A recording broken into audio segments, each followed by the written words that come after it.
Hello and welcome to episode 28 of Gamers of Lost Spark podcast. I'm your host, Anthony Chesson, and joining me as always is the man who is single-handedly saving the Commonwealth and fighting the Galactic Empire all before breakfast. It's Mr. Darren Whittam. Hello, I'm a machine. And also joining the podcast, pulling up the third microphone, it's the internet's central centre. It's Mr. James Thomas. How did you know my nickname? How? I thought I kept that under wraps at work. Oh, I love that. I love that YouTube video as well. That just made me chuckle so much. Yes, my in-laws have sent it around the family now, so I can't get away from it.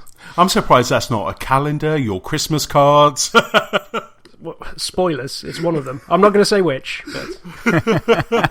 Superb. How you doing, James? Yeah, not bad. Thanks for having me back, guys. No problem. Quite Always welcome. a pleasure. So, how's your week been?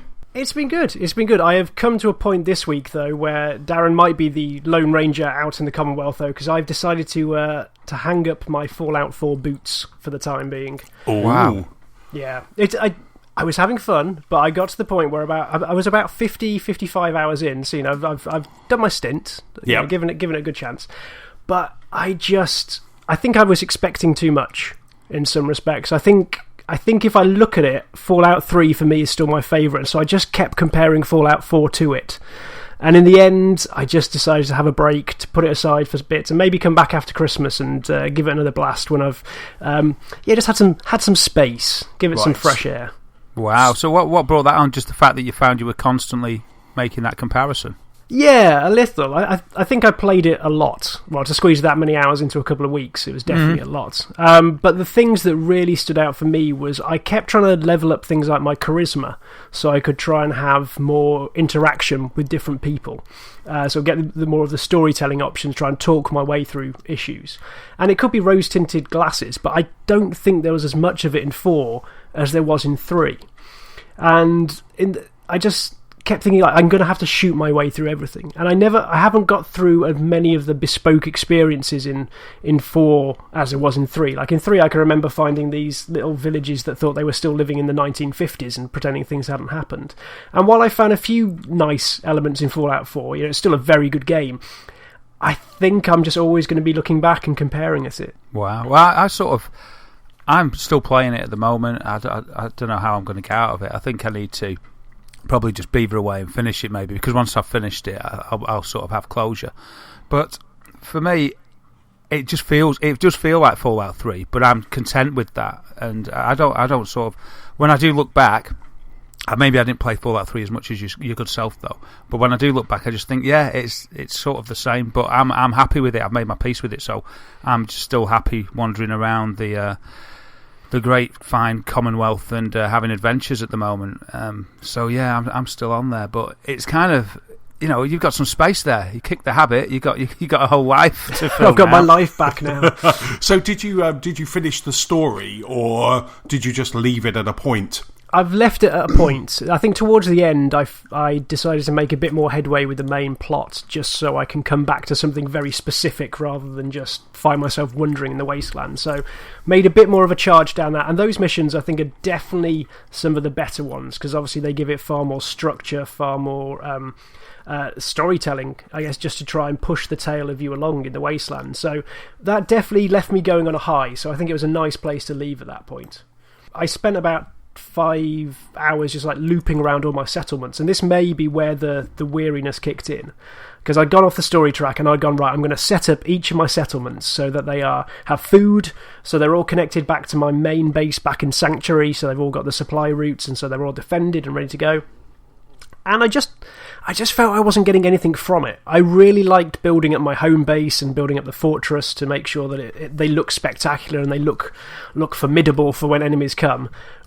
But I think that's almost what started the downward trend for me. I just don't feel like that building element has any rewards in it whatsoever, which I think is an absolute... they've missed something there, because that was one of the biggest elements I was looking forward to for Fallout 4. Building up your settlement, making it a hub for the wasteland, and you just turn up and get told to shoot some raiders every now and again. Yeah, that is all there is to it. I haven't done as much building as you. I just sort of... I don't know whether it was that I realised earlier on that it may be fruitless, or it's just that I wanted to beaver on with just adventuring. But all I've done is I've patched up Sanctuary so that there's no sort of holes around the green perimeter that you get when you're in sort of the workbench mode. Yeah. And the castle, I patched that up a bit as well because there was a few glaring holes. And the rest of it, I think I got called back once to a farm, and it annoyed me, so I just sort of left it. And I thought because it distracted me from what I was doing, and I felt massive guilt, and it was like, oh, I've got to get back and sort them out. And I went and did it, and it sort of stopped my momentum of whatever I was going to do. So I haven't really bothered with that aspect, but it sounds like the building's there if you want it, but if you don't want it, it doesn't really matter then from what you're saying. A bit like the forward operating bases in Metal Gear Solid 5, maybe. Right. Yeah, pretty much. I think when I do go back to it, I'm just going to... But they're not charging you for them. But it's quite funny. I mean, I've actually just... Last night, I finished Tomb Raider. We're kind of getting on to kind of what we've been playing. But last night, I kind of finished Tomb Raider. So I picked up... I went from Tomb Raider credits to Fallout 4 and started just kind of... And I'm picking it back up. And I think you're probably right there, James, that you've left it at a point because I was kind of when I stopped playing, I was mid-mission. So I spent kind of some time trying to figure out what I was doing. My gun was empty. So I'm just thinking about kind of not bothering with that mission I was doing and maybe just head to Diamond City because that's how early in I was when Tomb Raider distracted me. Yeah, as soon as you get to Diamond City, I think it opens up, and it is one of the... I think as soon as you get there, you start seeing the possibilities because you overhear quests, you meet new people who can befriend you or ask for jobs, and that's the point where I think it became Fallout. I guess that's like the first big area that you see the hubbub of the wasteland, so it's definitely worth pushing on there. Superb. I mean, that's definitely kind of... I think that's, firing it up, I haven't got to the point, I guess, that you and Darren have got to where, for me, it's still very new, it's very shiny, so... And it's quite funny, because while I've been playing, like, Battlefront and been playing Tomb Raider, I have been kind of seeing kind of Darren, seeing you, seeing other people just kind of, kind of getting achievement or trophy after trophy in Fallout, wishing that I was kind of in there. So I'm quite happy to be in there at the moment, but I am very much a story guy, so I might find myself just kind of maybe just heading down that main story mode. I mean, would that cause me problems? Because I know you've picked up the story again now, haven't you, Darren? Yeah, it's strange. I'd say it may do. James might have a different answer, but for me, I mean, I played for hours and hours and hours and hours and hours before I went to Diamond City. And as I told you on a podcast a couple of weeks ago, I'd played it for like 24 hours and I'd only done one main quest. Yeah. And so I went to Diamond City and I started... maybe I'd just been levelling up all wrong. But I started doing some of the main story quests. And I was thinking, crikey, this might be quite tough. If I hadn't leveled up to like level whatever I was at the time, 16 or something. But it might be scaled. The difficulty of the story levels might be scaled to your level, to give an equal challenge. But I don't know. I haven't read about anything about that. But I really thought I would just walk all over everything, and I didn't. I found some of the fights quite tough. And you're playing it on +1 difficulty as well, aren't you, Darren? That might be it. Yeah, I'm playing it. I'm playing it on hard, aren't I? Yeah, the middle one. I didn't go for the ruthless one. I went for the middle one above whatever the default is. Yeah. But I might be getting confused with some of it because I've rambled around there that much. I might be getting confused with just some of the areas that I've come across. But I guess it's not the kind of game that you walk all over because you're level 30, it's not really a case of all your damage increases or your health increases. That's what I've quite liked about the stats tree that's almost pushed me on to try and level up to get another talent point in unlocking or talent point in hacking, because it doesn't make you buffer or harder to take down, it's how you want to play it. So I guess if you've sunk points into your gun control or something like that, then you might take down things more easily, or you've invested in the armor and so built yourself up. It allows you, I guess, to flexibly make yourself better as you go into different areas. Yeah, I'm not sure if you can reset all your points and spend them again and try different methods. Never looked, actually. No. I've never done that in a game before anyway.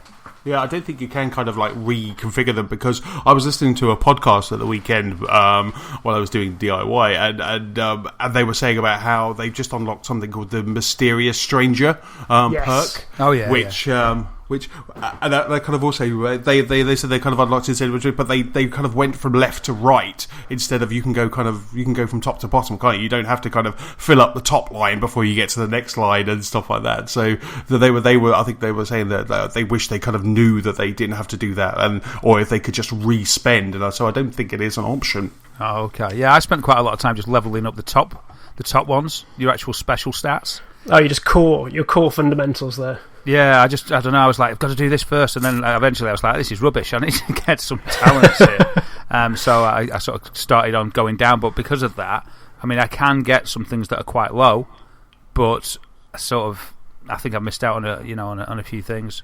I wish I'd put more into toughness, for instance, because I take quite a bit of damage. And I was going to ask you this, James, actually, while we're talking about Fallout. Did you use your power armour a lot? On and off. So I saved mine sort of an ornament. Do you see, I befriended, I'm trying to skirt around spoilers, but I befriended someone who, every time they partnered me out into combat, they disliked me when I put on power armour. Oh, right. So I may have met that person, but because I've never worn the power armour, I wouldn't know. So every time I suited up, he went, I don't know, you're puny human. Oh, I think I know who that is now. So I saved the power armor for special occasions. There was mainly when I was going down the storyline. So I've dumped this chap back at base, picked up a new one, and then we went off armoring together. Because my main issue with the power armor is that I think I've got about 28 power cores, because I've just found a lot of robots and bits and pieces that I can pull the power cores from. But despite having so many and them lasting ages, I felt really precious about that's them. what because it runs out, I daren't use it. Yeah, it strikes me back to when I played Resident Evil and I saved the rocket launcher throughout the entire game and never used it. Yeah, that's exactly what I did. Just in case there's a bigger monster around the corner. I'm always thinking, no matter how big the monster is, that there could be a bigger one. I didn't use it at the castle, for instance. No. Did you not either? I just thought that I can do this. This is nothing. And every challenge I get, I'm always like, nah. There's enough rocks to hide behind, it's fine. Yeah, absolutely.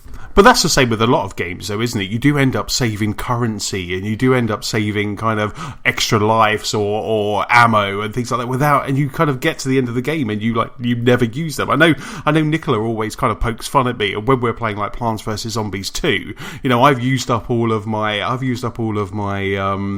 a lot of my coins, a lot of the money, a lot of my power-ups, and she's maxing it all out because she never uses it, and only uses it. So I'm more of a spendthrift when it comes to kind of in-game chopskis, and she's kind of more of kind of she'll save them, and it's the same with whatever game we're playing. It's quite interesting. Yeah, it sounds like we're very similar because I'm the same like that, and sometimes I think that I'm missing out on some of the fun of the game with my caution.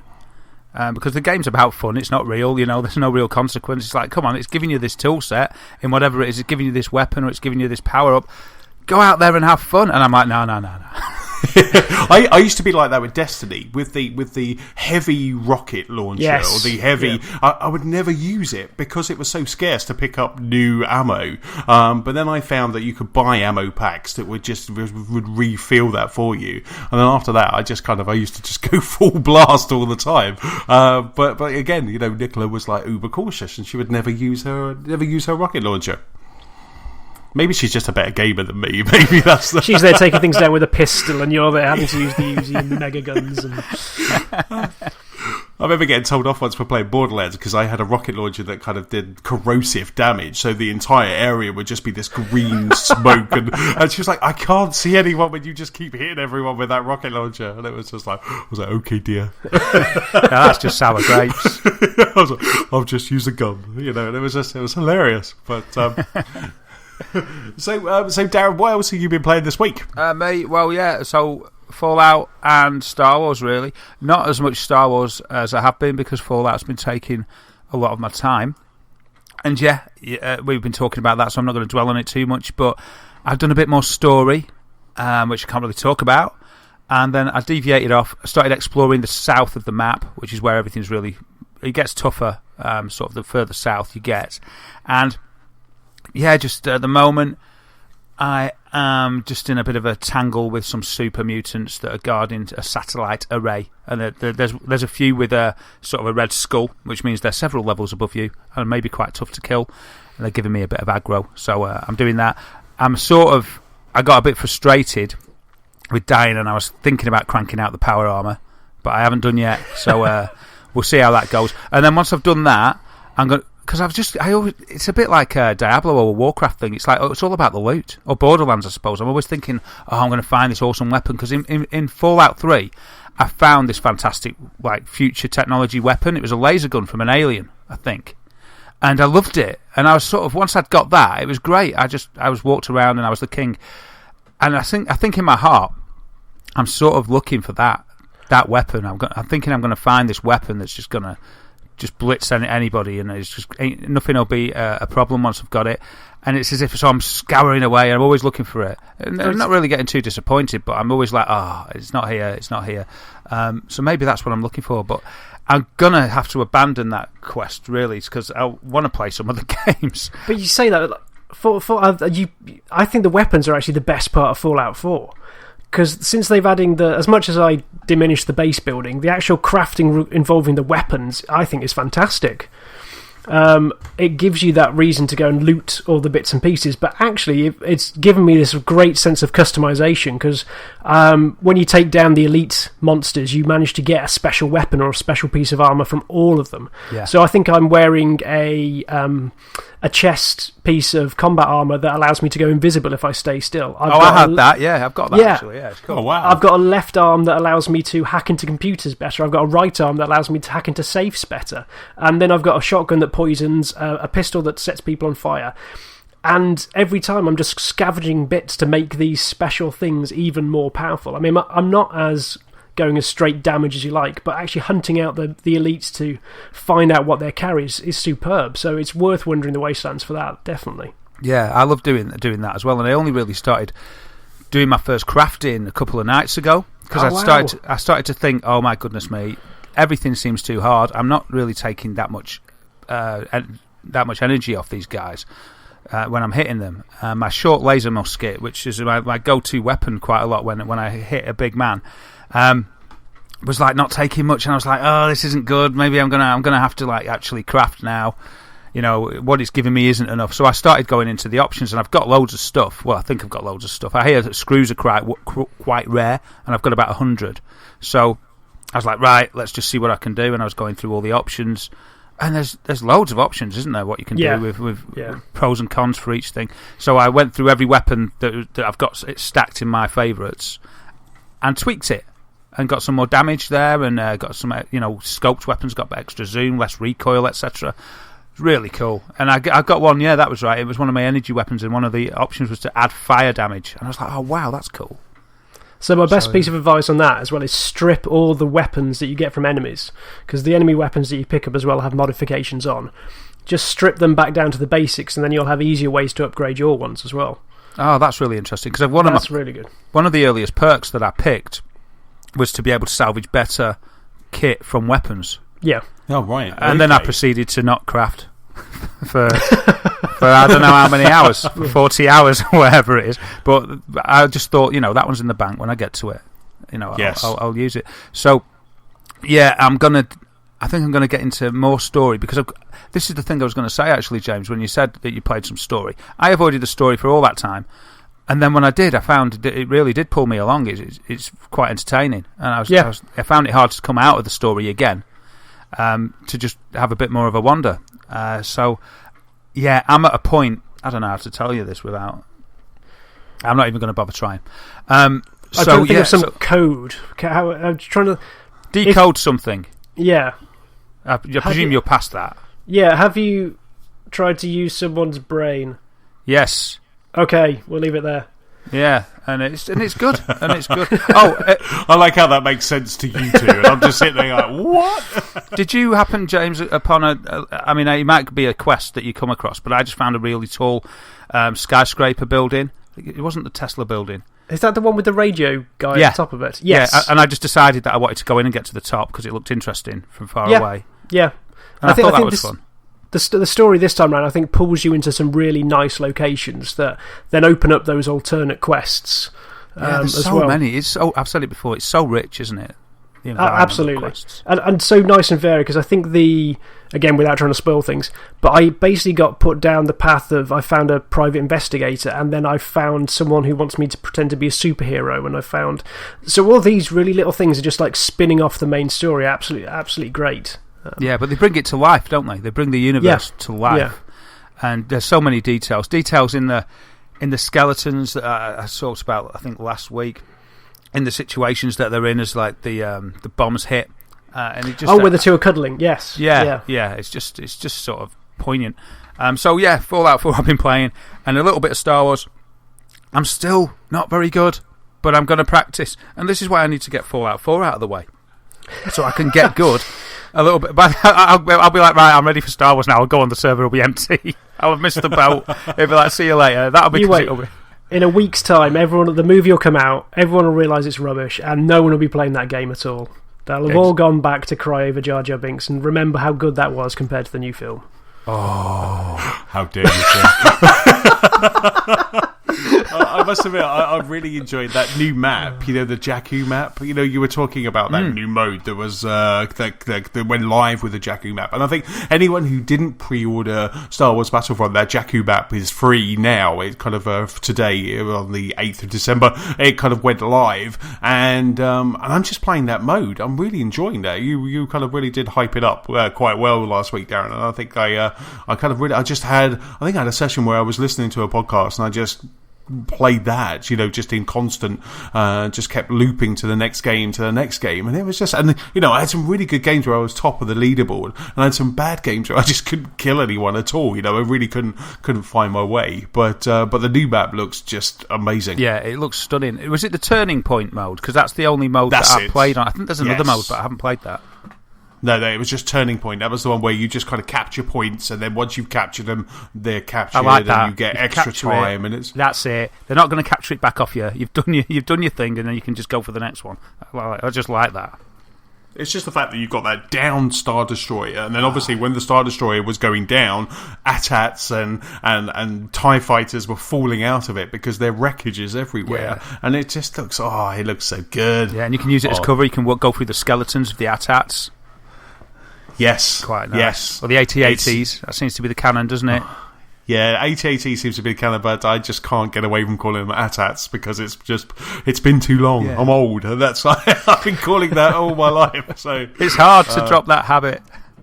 Yes. Yeah, so I've been loving Star Wars, loving the Jakku DLC, looking forward to what's going to be next. Whether they're going to add depth to it in some way.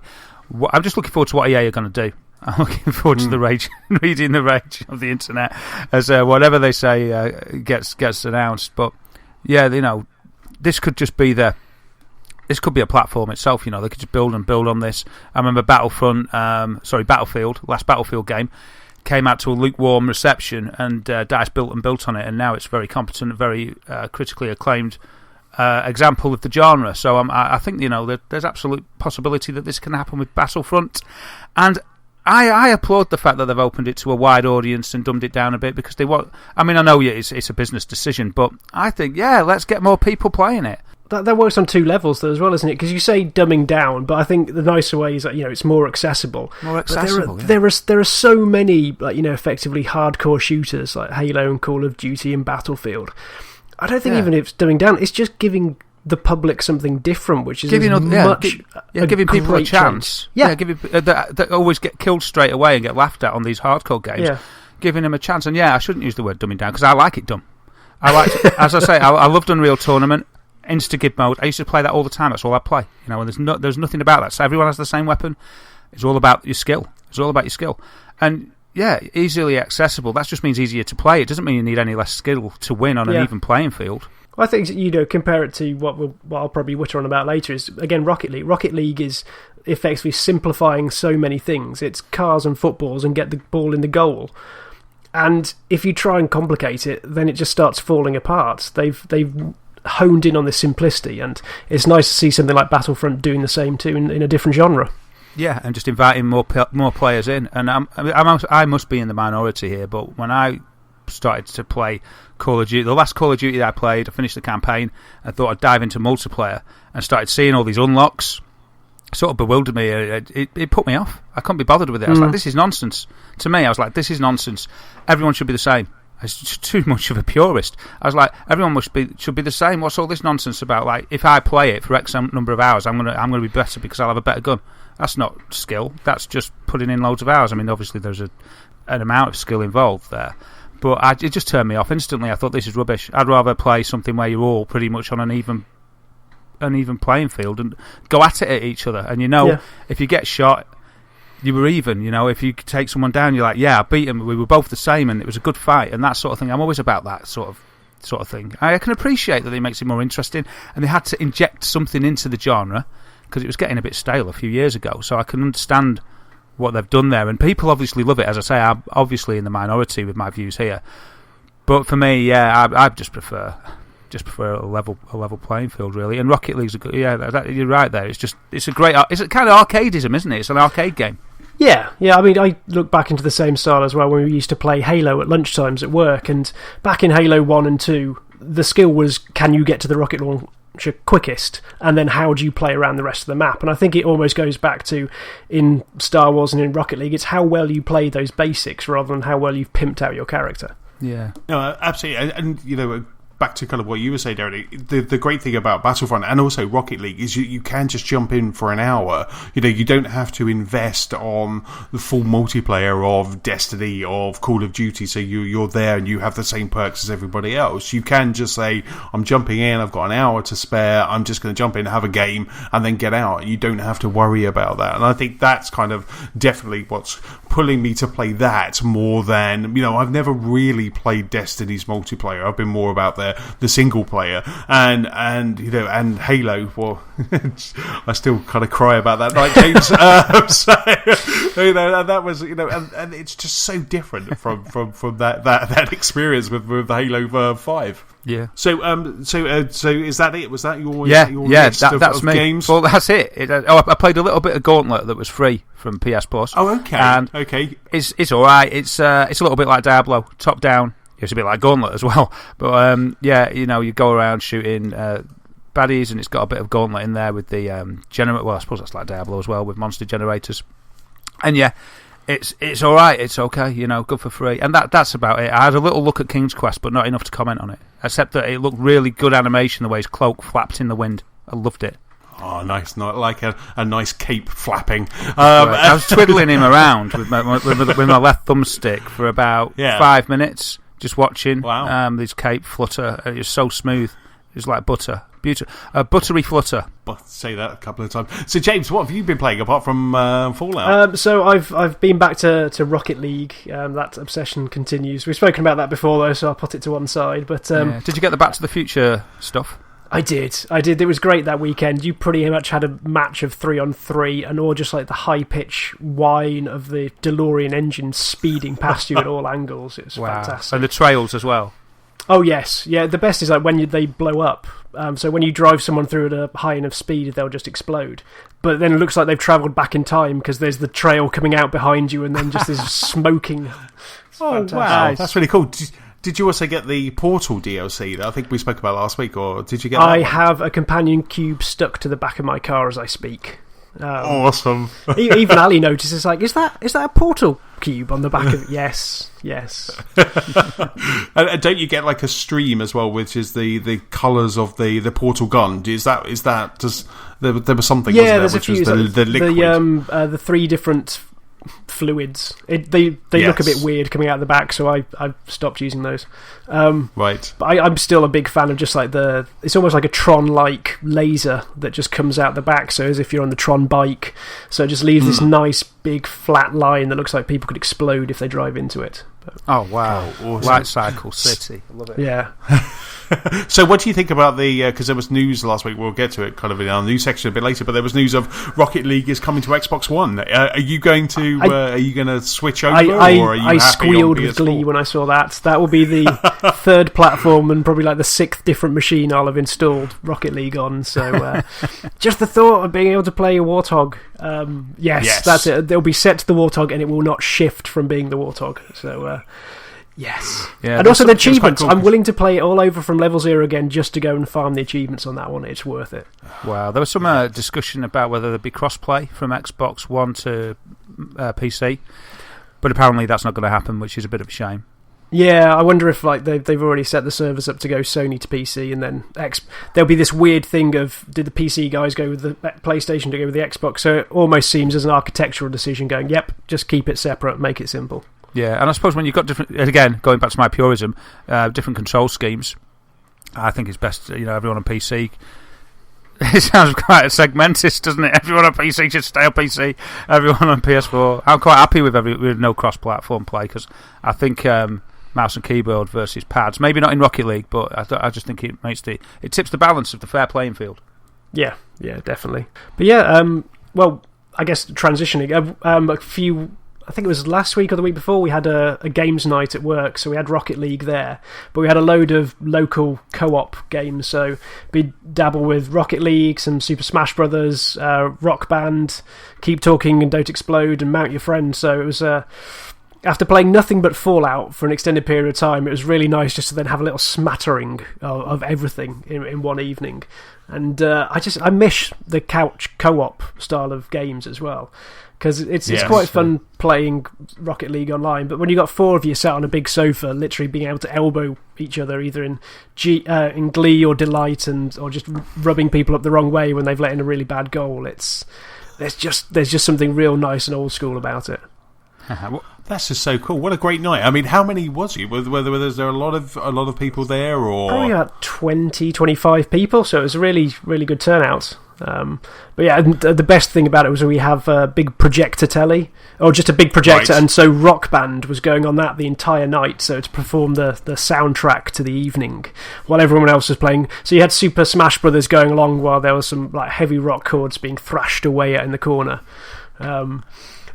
Didn't really necessarily blend very well with Keep Talking and Don't Explode, as people have to try and describe how to defuse a bomb in one corner while someone's screaming Metallica in the other. But yeah, it was a good mix. Cool. So is Keep Talking, Don't Explode, is that the Oculus game where you have the book and you have to explain the bomb? That's it, yeah. It's not pure Oculus, so you can just play it with mouse and keyboard. So one person on their screen has a device, and on each side there are components that have wires and buttons and gadgets and triggers and things that all could set off an explosion. Mm-hmm. Now, the other people who shouldn't look at the monitor, so they're usually on the other side, they have some printouts of the manual, and the chap who can see the bomb has to describe what he can see, the fact there's a red wire and a blue wire and 3 yellows. And then someone has to rifle through the manual, trying to find out where that description is, to say, right, okay, well, if it's that combination, cut this wire. And so you have to have this massive back and forth about describing, and then people being able to rifle through to the right section of the book and tell them how to defuse it quickly. It's really good. It's really good. I love asynchronous gameplay like that. Back from when the Wii U first launched, and the very simplistic of Mario just running away from 4 toads. That brings this element out as well, and I just love it because it's not everyone staring at a screen as well. You could get anyone playing this. Yeah. No, that's fantastic. I think I was trying to explain, because I remember that game, or when Oculus, they were talking about it, and they were going through, that was one of the demos that they played, and I was talking about it on a previous podcast, and I didn't know what it was called, but I just loved the idea of that game. That just sounds like so much fun, especially like Christmas coming. You can imagine especially like when with VR as well, you have that, you put VR on Granny, and she has to tell you what she's seeing. I just love that idea. I just think that's just so much fun. Yeah, it's reminded me actually of a game that I've not played enough, but I want to play this in sort of a party environment, or even a dedicated night environment. That I don't know if you guys will have heard of, but it's called Artemis. Have you heard of it at all? Yes, yeah, I've played it. Oh, have you played it? Awesome. Yeah. Did you dress up in Star Trek outfit to do it? So do you know what it is, Anthony? Sorry. No, I don't know. It's basically a Star Trek bridge simulator. It's awesome. Ages ago, it's a similar kind of idea, isn't it? Yeah, again, asymmetric, and we played it ages ago when we used to have regular LANs, but every person who's playing has a different command section of the Starship, well, not Starship Enterprise, the legally different to avoid. Yeah, we probably should say it's nothing to do with Star Trek. Nothing to do with Star Trek. That's so awesome. one person on their PC could have communications, one person will have engineering, one person will have like the radar, and everyone has to work together. And so you have a captain as well who can't do anything but can scroll between all the different screens to see where everything's going and command the mission. And so it's a real exercise in communication, teamwork, and also shooting the hell out of some aliens if you can get your ship facing in the right direction. Yeah, it could be a great team-building corporate thing, but it's just fun in its own right as well. And it's also sort of, that's cross-platform where it works as well, because like the way I set it up is I had the main screen, which is the bridge looking out to the star system or whatever, as the PC, I think. And then I had everybody else joining in on iPads. Oh, cool. Yeah, it's on iOS as well. I'm probably on Android. So you can. This gets around the LAN thing because I was like, I can't do that. But if everybody's got an iPad, so what I did, I hooked up the beefy PC to the main screen, as I say, and then everybody else, took their job on with the iPad app, and they could just pick what they wanted to, be on there. Each app contains all the roles, so you all go through a login process at the start, and then you're all in, and you can switch roles and stuff. It's awesome. God, that sounds like so There's much some fun. YouTube clips of people playing it dressed up in Star Trek outfits, and it's brilliant. I would come as Chief O'Brien. I'd be there. I would be all in. That just sounds so much fun. I'm going to put a link in for Artemis and probably for Keep please. Talking as well, because we haven't really done that. So Artemis and Keep Talking, we'll stick some links to good videos of them in the show notes. Yeah, absolutely. Well, there's one more I've got to ask, James. Mount your friends. Should I ask? Oh, have you? Okay, so the description starts off bad and gets worse. So you are a muscle-toned man in nothing but your pants. And you have to try... Just a normal Friday night for me, then? Yeah. And then we choose to play a game. And then you have to try and climb a goat. It's a really... I can hear the silence. It's a really weird one where you... I think you need to look at pictures, but have you ever played... Is it Quip? You know the athletics game where every button is controlling a different limb? No? No. Okay. No. Okay, so every button... Like every face button on your gaming pad. tastes are too outlandish for us, James. What is this you're just want to talking point about? and shoot. Can I not play it on my Xbox One? Is it not a first-person shooter? We need to get a PC. It's almost like you're like a Stretch Armstrong, and every face button allows you to control a limb with a stick. So, like, if you want to hold like Octodad, yeah, or that's probably like better. It's like Octodad, yeah. And then you have to try and climb a tower. And then when you've set a new, you've got to climb a goat and then get part of your body to be higher than anyone else's. And then the next person along does the same. They sort of have to try and then climb over you, again in Octodad style, to set a new high point. And so in the end, what you have is this tiny goat standing on top of a stick, and then about 20 to 30 muscle men stuck on top of it, and then you're this weird... You've got to then try and clamber over them to then set a new height. Sounds cool. Is the control then quite... Is it a skill to the climbing? Yeah, but in an Octodad sort of way. It's quite simple to get to grips with. It's just trying to coordinate yourself, because it is such a unusual motion for most games. So the fun is just seeing people basically dithering or falling off or just being unable to move because they can't coordinate their hands, their brain and their fingers at the same time. Excellent. That sounds like fun. Just sounds it's cool. past the pad as well, so it's a real nice one just to hand the pressure off to someone else and just sit back and see how they cope. And just sit back and laugh. In your face. You try that now, mate. Over to you. If you fall off, you have a drink. Oh my god, that would be awesome. There you go. That's a way to... You just added a little bit of blackball into that game. It's always there. It's always there. Oh, that's just so cool. I didn't say what I've been playing now because mine just sounds so boring. I mean, I finished Tomb Raider, as I was saying. I finished Tomb Raider. That is amazing. There is still a lot to do. There's still a lot to do. I can fast travel to places, so I am thinking about kind of going back later. But I really just wanted to jump into Fallout 4. But highly recommend it. It's absolutely superb. It's kind of up there as one of the special games of this year. I think I enjoyed it that much. There were some challenging parts. There were some bits where you were all out gunplay, as I was talking about last week. But it was definitely just a fantastic game. It was just really, really good. And I think if it wasn't for Fallout, it would be something where I'd be caught into it, like I was Batman, where I would just be playing it.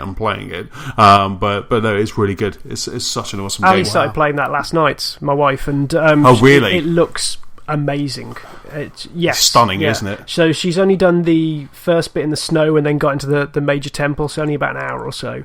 But I was really impressed just with the snow effects, how you could see your feet being dragged through the snow drifts, and just when you get into the temple, how such of a change of aesthetic it is. And I love the fact that you actually go and adventure, first of all. I think what puts... because my wife's a big Tomb Raider fan. She's played every single one, but the last one really didn't sit well with her because it was more shooting than anything else. Yes. So the fact you go in and just start puzzling straight off won her over immediately. And there are, I mean, I've kind of said previously, but there are just some huge tombs with some real kind of head scratch puzzles that really take you back to that first Tomb Raider. And there's just some really great moments, and the payoff is just fantastic. Once you solve it, once you actually kind of, it all clicks and you know exactly what you need to do. It's just amazing. And I have been, where possible, and I think kind of Ali will be happy with it, because where possible I've been stealthy and I haven't used my gun. There has been a couple of points where you have no alternative but, because you can't sneak around it. But it's just such a fantastic game. It really is. And like I say, it just looks great, sounds amazing. And there's as I say, there's a lot more playability in the game as well. And I kind of always feel like I've shortchanged it, but there is just so much out at the moment, and there's so much more that I want to play that I just have to park it for a while. Yeah, I saw a clip of it the other day. That's all I've seen, and I remember thinking, wow, that looks amazing. Lara looked amazing. It was just sort of her in motion. It was just a few seconds, and it was as if just in that few seconds you could see her hair moving, her breathing, the expression on her face, all sort of culminated in me going, oh, bloody hell, I can't wait to play that game. And I can't play it till Christmas, so I'm, you're waxing lyrical about it, and I'm just like, oh my goodness me, I've got to wait like 2 weeks or 2.5 weeks to play it. I cannot wait. And I wonder there, with all the shooting in the first one, as if they got a bit too caught up with trying to mimic Uncharted, perhaps, because they'd seen the reaction Uncharted had got, and they lost their way with Tomb Raider by trying to emulate Uncharted a little bit too much into their Tomb Raider game. And with the feedback, they've listened, and now they've got what they had with the beauty of that game and everything that makes it good. But all they had to do really was just lean a little bit away from the gunplay, get back to the core of the Tomb Raiding, and they've listened, and I hopefully they'll reap the rewards. I mean, reports are that sales haven't been as good as expected, but it's early days yet. But again, I think it's it's Xbox only at the moment. PC will come on, and then PS4 next year. But also, I think this is definitely a title that's probably a lot of maybe a digital title as well. And I think with the reports, I think they have said that it's not, they're not counting digital. But yeah, it would be interesting to try and see, because they had such crazy expectations of the first game. It'd be interesting to see whether this does the numbers that they want, or if you are right, Daz, that maybe that people aren't buying it yet. But I'm so happy to hear that other people are enjoying it, like Ali's enjoying it, because I haven't heard that much about it. When you look at Twitter, when you look at Xbox feeds, it is all just Fallout, isn't it, at the moment? Fallout definitely is what it is at the moment. So it's really nice to kind of hear other people are enjoying it. And I'll be interested when you have a go at Christmas, Darren, to kind of hear what you think of it. Yeah, I follow the reviews quite a lot, and it's got stellar reviews. Every review that I've read or listened to has said it's great. They've said it's fantastic that they gave the players what they wanted with the game, i.e., more puzzling and more tomb raiding. and there's so much content as well. So yeah, it's almost a shame it came out at such a busy time. There's a few games that have hit this busy time, and it's a pity, but it's still selling relatively well. I've read sort of conflicting reports. A lot of reports saying it didn't sell very well, or it not sell as much as expected. That's different than not very well. And then I read saw something else today. I can't remember exactly what it said, but it's something like EA was happy. It might not have been EA, because I'm not sure if it was EA that brought it out. I mean, it used to be Crystal Dynamics. I don't know whether it still is, but it's Squeenix. It still is. Squeenix. Is it? Yeah, that's it. There you go. They were saying that they were happy. So I don't know. I don't really care, as long as it means they bring out a third one. I hope it's enough for them to carry on with it. Yeah, I mean, like I say, I think this one definitely rights the wrongs. The story's great. There's amazing tombs. As James was saying, it looks fantastic. There, as I've said previously, there was one bit where Lara's just by a fire and she's shivering, and you can literally see her whole body quivering, and it's amazing. I was really just blown away by it, and a fantastic game. So I've also been playing on a trip to Manchester last week. I got Freedom Wars out. I didn't manage to do it both ways because work. I had to work in the morning, but on the way home, I just kind of shut my laptop down and was playing Freedom Wars. So I got a good hour and a bit into that, and I quite like it. It's a crazy JRPG. Looks really good on the Vita, but I like it. It's quite funny. You right at the start, you have amnesia, and you actually get fined for having amnesia. That's just their way of kind of taking you through a tutorial, and it's bonkers. It's great. It's big bosses already, and it's definitely something that I want to sink more time into. And I've got a couple of trips where I can do that. So hopefully, maybe by next podcast, I'll be kind of more into it, and I'll be able to kind of start talking about the story, etc. And then the last game, I haven't played it, but I've downloaded it. I'm ready to go. It's I have an invite for the Division Alpha, so that Ubisoft game that's coming out next year. I managed to get hold of a closed alpha invite, so I've downloaded it. It goes live tomorrow, so I'll definitely talk a lot more, as much as I can, because there's an NDA. Should you be saying this? Have you said too much? So I've said too much. I'm going to go to an Ubisoft prison now. Well, I think I was joking with Darren. I was like, the only way you can escape an Ubisoft prison is you need to jump out of a really tall window into a bale of hay. But I'm very interested to kind of get, because it's one of those games that has definitely piqued my interest. And unfortunately, at Eurogamer, there was about a 3-hour queue to play it. So at least this way, I kind of get to kind of have some hands-on time. Yeah, the beta was delayed, wasn't it? Yes, the beta's been pushed back to next year, hasn't it? It makes you even luckier. Yes, indeed. Yeah, I can't wait just to kind of get in. I don't know what's going to be available, but like I say, it opens up tomorrow, so I will find out then. So with that, let's start the news section. And in this week's news section, we have all of those hot announcements from the Video Game Awards and also from the PlayStation Experience. So let's get cracking. We can start with the VGAs, so with the Video Game Awards. So they happened last week. It was last Thursday, incredibly early if you were in the UK. I think it was about 2 a.m. in the morning. So the VGAs kicked off, and there was quite a lot of exclusives. They didn't have that nice voice that you wanted, Darren. It went all robotic. Didn't it? Yeah. I must admit, the world premiere was a bit much, wasn't it? And I sort of saying I quite enjoyed the cringiness. I think they did quite a good effort at getting rid of the cringiness. I didn't find it cringy at all. It was quite watchable. I thought they did a good job. I like the robot voice. World premiere. It was good. World premiere. By your command. No, I really did. I really. I thought it was a great show. Obviously, there was a few kind of highs and lows in it. I think one of them we've got kind of later on in our news section. But definitely, a high was Greg Miller from Kind of Funny Games. He gave quite a touching speech. He seemed to have beat Total Biscuit and PewDiePie to the Trending Gamer award. Trending Gamer, that was it, and he managed to beat that. And he gave quite a touching speech. It was a touching speech. I didn't know what Trending Gamer meant when they just announced it, though. because I haven't really followed the categories or anything on the run-up. It's like trending gamer. I was like, what's that mean? Is it also like most notable person in the industry? Like PewDiePie or most well-known sort of gamer sort of thing. Yeah, like Gamers of Lost Spark. Where was that? Where was our nomination?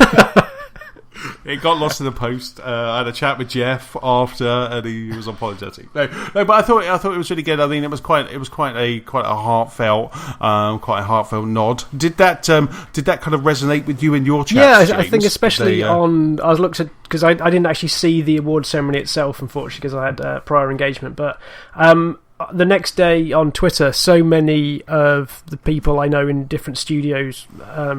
Here and there were basically retweeting it, almost just saying thank you. It's just a nice nod. You don't expect anything like that. You don't expect anyone in these areas to actually pass any sort of thanks on, because that's not what these things are there for. So the fact he took time out from his acceptance speech to give a nod in like the developer's direction, I thought was really touching. And then the way he does it, because I don't think I listen to his podcast as much as your good self, but every time I've listened to them, he's full of energy and humour and just enthusiasm for the industry. So the fact that it was such a... You knew he meant it. It wasn't just paying lip service. You knew that he really enjoys what he does and just wanted to pass his thanks back.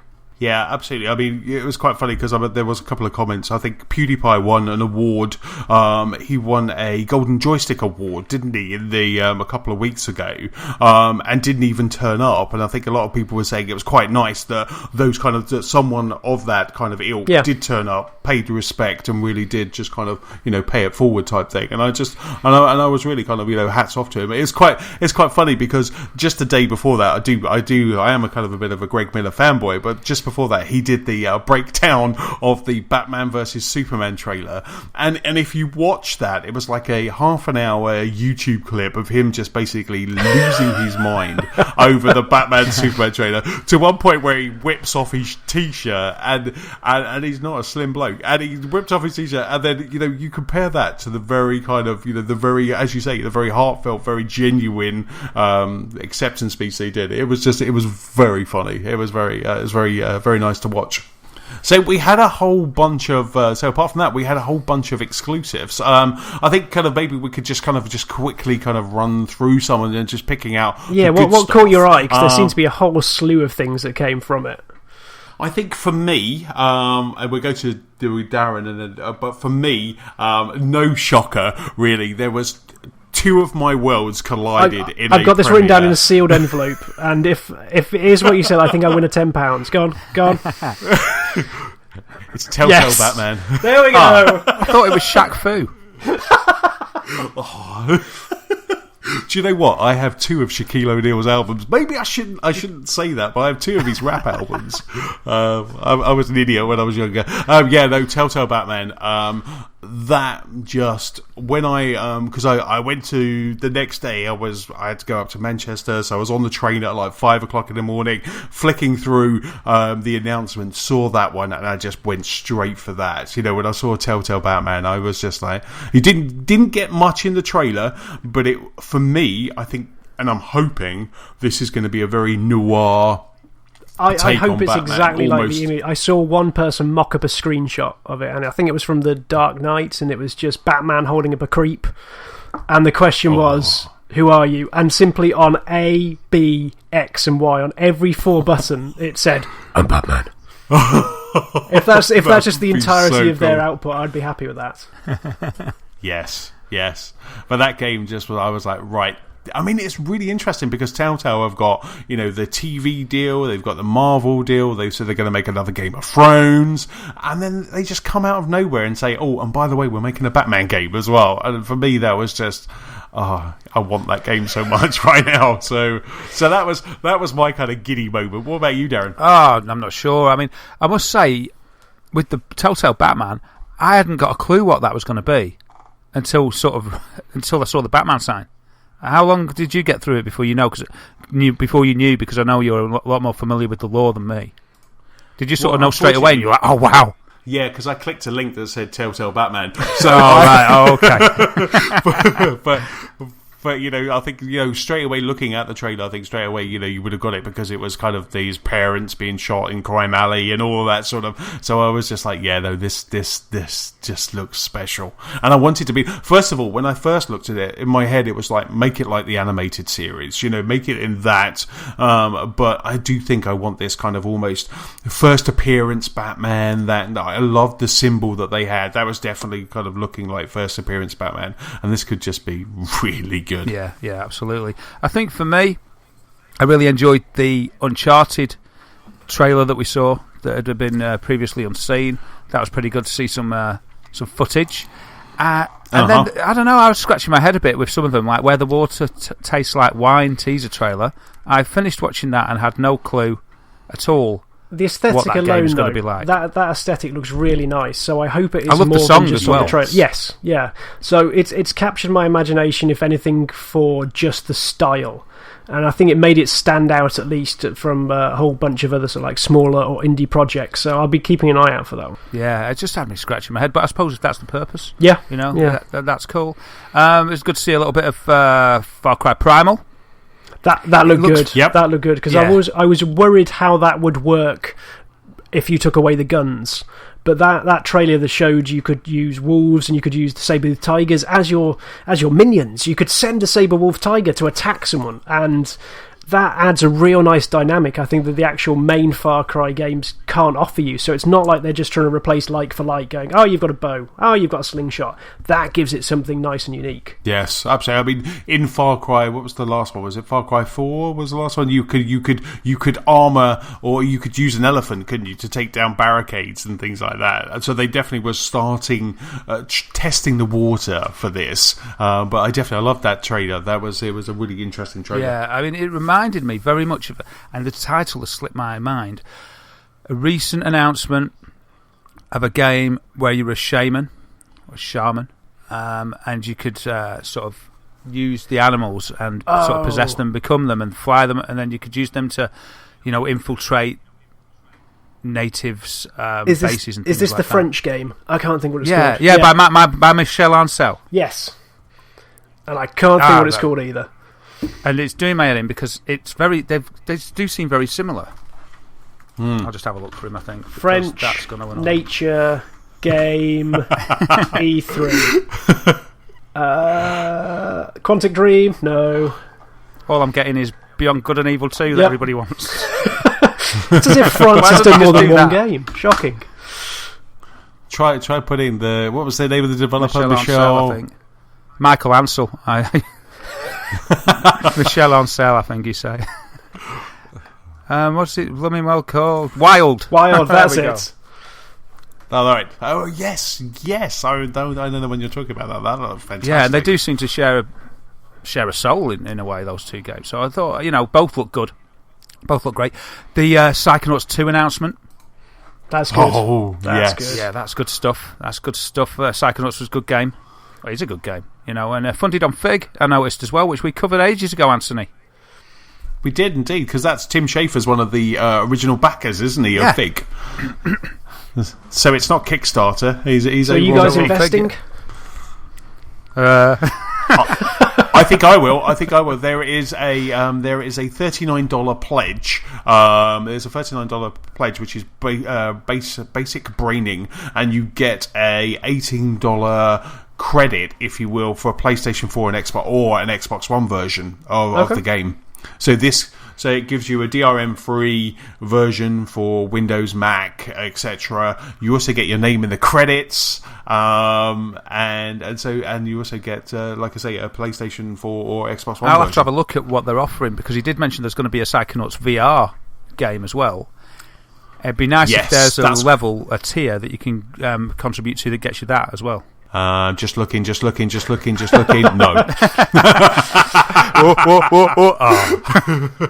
It was like, nope. If you pay £5,000, you get $5,000. You can have what's the name? You can play board games with Tim Schafer. Have what you like, yeah. Take something from the office. God, just go. Yeah. So what about you, James? Was there any kind of, apart from obviously Rocket League? Yeah, we'll put Xbox that as a done and dusted. Rocket League, definitely. For me, it was a mixed bag, because I think a lot of these trailers were far too early for me to be excited about. Things like the Psychonauts 2, really love Psychonauts, but the trailer was obviously far too early to show any gameplay. The same with Telltale Batman, far too early to show gameplay. So there was nothing that really stunned me, but I think the best one I liked was the Shadow Complex Remastered. I really liked Shadow Complex back on the 360, and I think that game for me just personifies that summer of arcade that really kick-started, I think, the downloadable console game, the market. So I'd really like to play Shadow Complex again. But equally, Rock Band VR. Now, I know it's not stunning, and I know it's not breakthrough, because you're basically just playing a guitar on stage in VR, but it almost seems like this is where the Rock Band style and that image that Guitar Hero Live was trying to get over of you being on stage, this is Rock Band suddenly going, well, you think you're playing on stage with Guitar Hero, well, now you are playing on stage with Rock Band. It's such an ace, that, isn't it? To say to them, it's like, yeah, look at this. This is what you were trying to do. Yep. We're doing it in VR. Yeah. So I don't. It was. I mean, I thought that premiere was probably for you, Darren. It was probably one of those ones that you were elated and also disappointed at the same time, because you were hoping for like an Oculus release date. Well, yeah. I mean, as we discussed, I was like, well, there's nothing left to announce. I thought regarding Oculus, but Palmer Luckey was coming on himself. I was shocked at sort of, to me, how trivial the announcement was to me. But I do like Rock Band, but I was just like, I was hyped for something massive. It's like, oh right, he threw him a crumb, Palmer, Oculus and what have you. Jeff was asking for something, and it's like, all right, we'll give you that. And I was like, oh, it wasn't good enough. but it was something. It's more than they would have done for me, so it's cool. And yeah, I think that could be good. It could be good. We'll talk about VR a little bit more probably when we cover the PlayStation bit. So does that have the potential that could work with an Xbox One? I don't think anyone said that Oculus can work with Xbox One. I think Microsoft have put support for Oculus on the PC side, but I've heard nothing saying... Yeah, Microsoft, didn't they announce that they're partnered with Oculus? Yes, that's it. You get an Xbox One pad, I think, with every Oculus. With every Oculus, yeah, that's the keypad. I'd say, they haven't announced, absolutely, James, they haven't announced anything after, at least not that I know. But all indicators will point to, with your Windows 10 compatibility across the PC and the Xbox, that something's going to happen with Oculus. I think if nothing was going to happen, we would have heard some kind of announcement of some hardware, like PlayStation's got PSVR. But I think Oculus is going to cover both bases, because they're talking about the universality of Windows 10. So I think that's going to hit on there. Should we run through a few of the awards that were given away? Yeah, absolutely. I mean, it's worthwhile nod that the kind of one of the last trailers in the show, which was one that is quite close. That's the Walking Dead Michonne 3-parter, because I'm a big fan of Walking Dead, big fan of Telltale. I like the graphic novels and the TV show, and Michonne is definitely kind of one of those characters that is a real standout character. When she joined the TV show, it was the first time they showed that I got kind of giddy, because I'd already read about her and her backstory in the graphic novel. So I was quite excited about that, and quite looking forward to kind of hacking and slashing my way through a 3-parter of that when that comes out. So I think that's early 2016, isn't it? Yeah, it is. It is so many Telltale games. It's like a sausage factory. They're just grinding out games. They're just coming out. They're coming out through the machine. Well, I've still got the last episode of Game of Thrones and the last episode of Tales from the Borderlands to play, and I do just want to play those two kind of back to back. I do want to just kind of have a Telltale down. I'm breaking for Christmas soon, because I'm off before Christmas, so we're going to have a couple of gaming days in there. So I really hope to just kind of sit down and just kind of really kind of get immersed in my Telltale finales of possibly what my two favourite Telltale games. That does sound great, and by all accounts, I think I've said it before, but the finale of the Borderlands Tales of or Tales from the Borderlands is supposed to be really, really good, like best work from Telltale. Yes. So the winners. Do you want to go through those, Dad? Yeah, I won't go through them all. Let's have a look. I'll pick some out, and if I miss any that you guys like, just obviously. Well, I think probably the best one is best independent game. That went to fine winner. Rocket League. A fine winner. Fine winner. An air punch there. You're like, yes! How much did you give to Jeff for that then, James?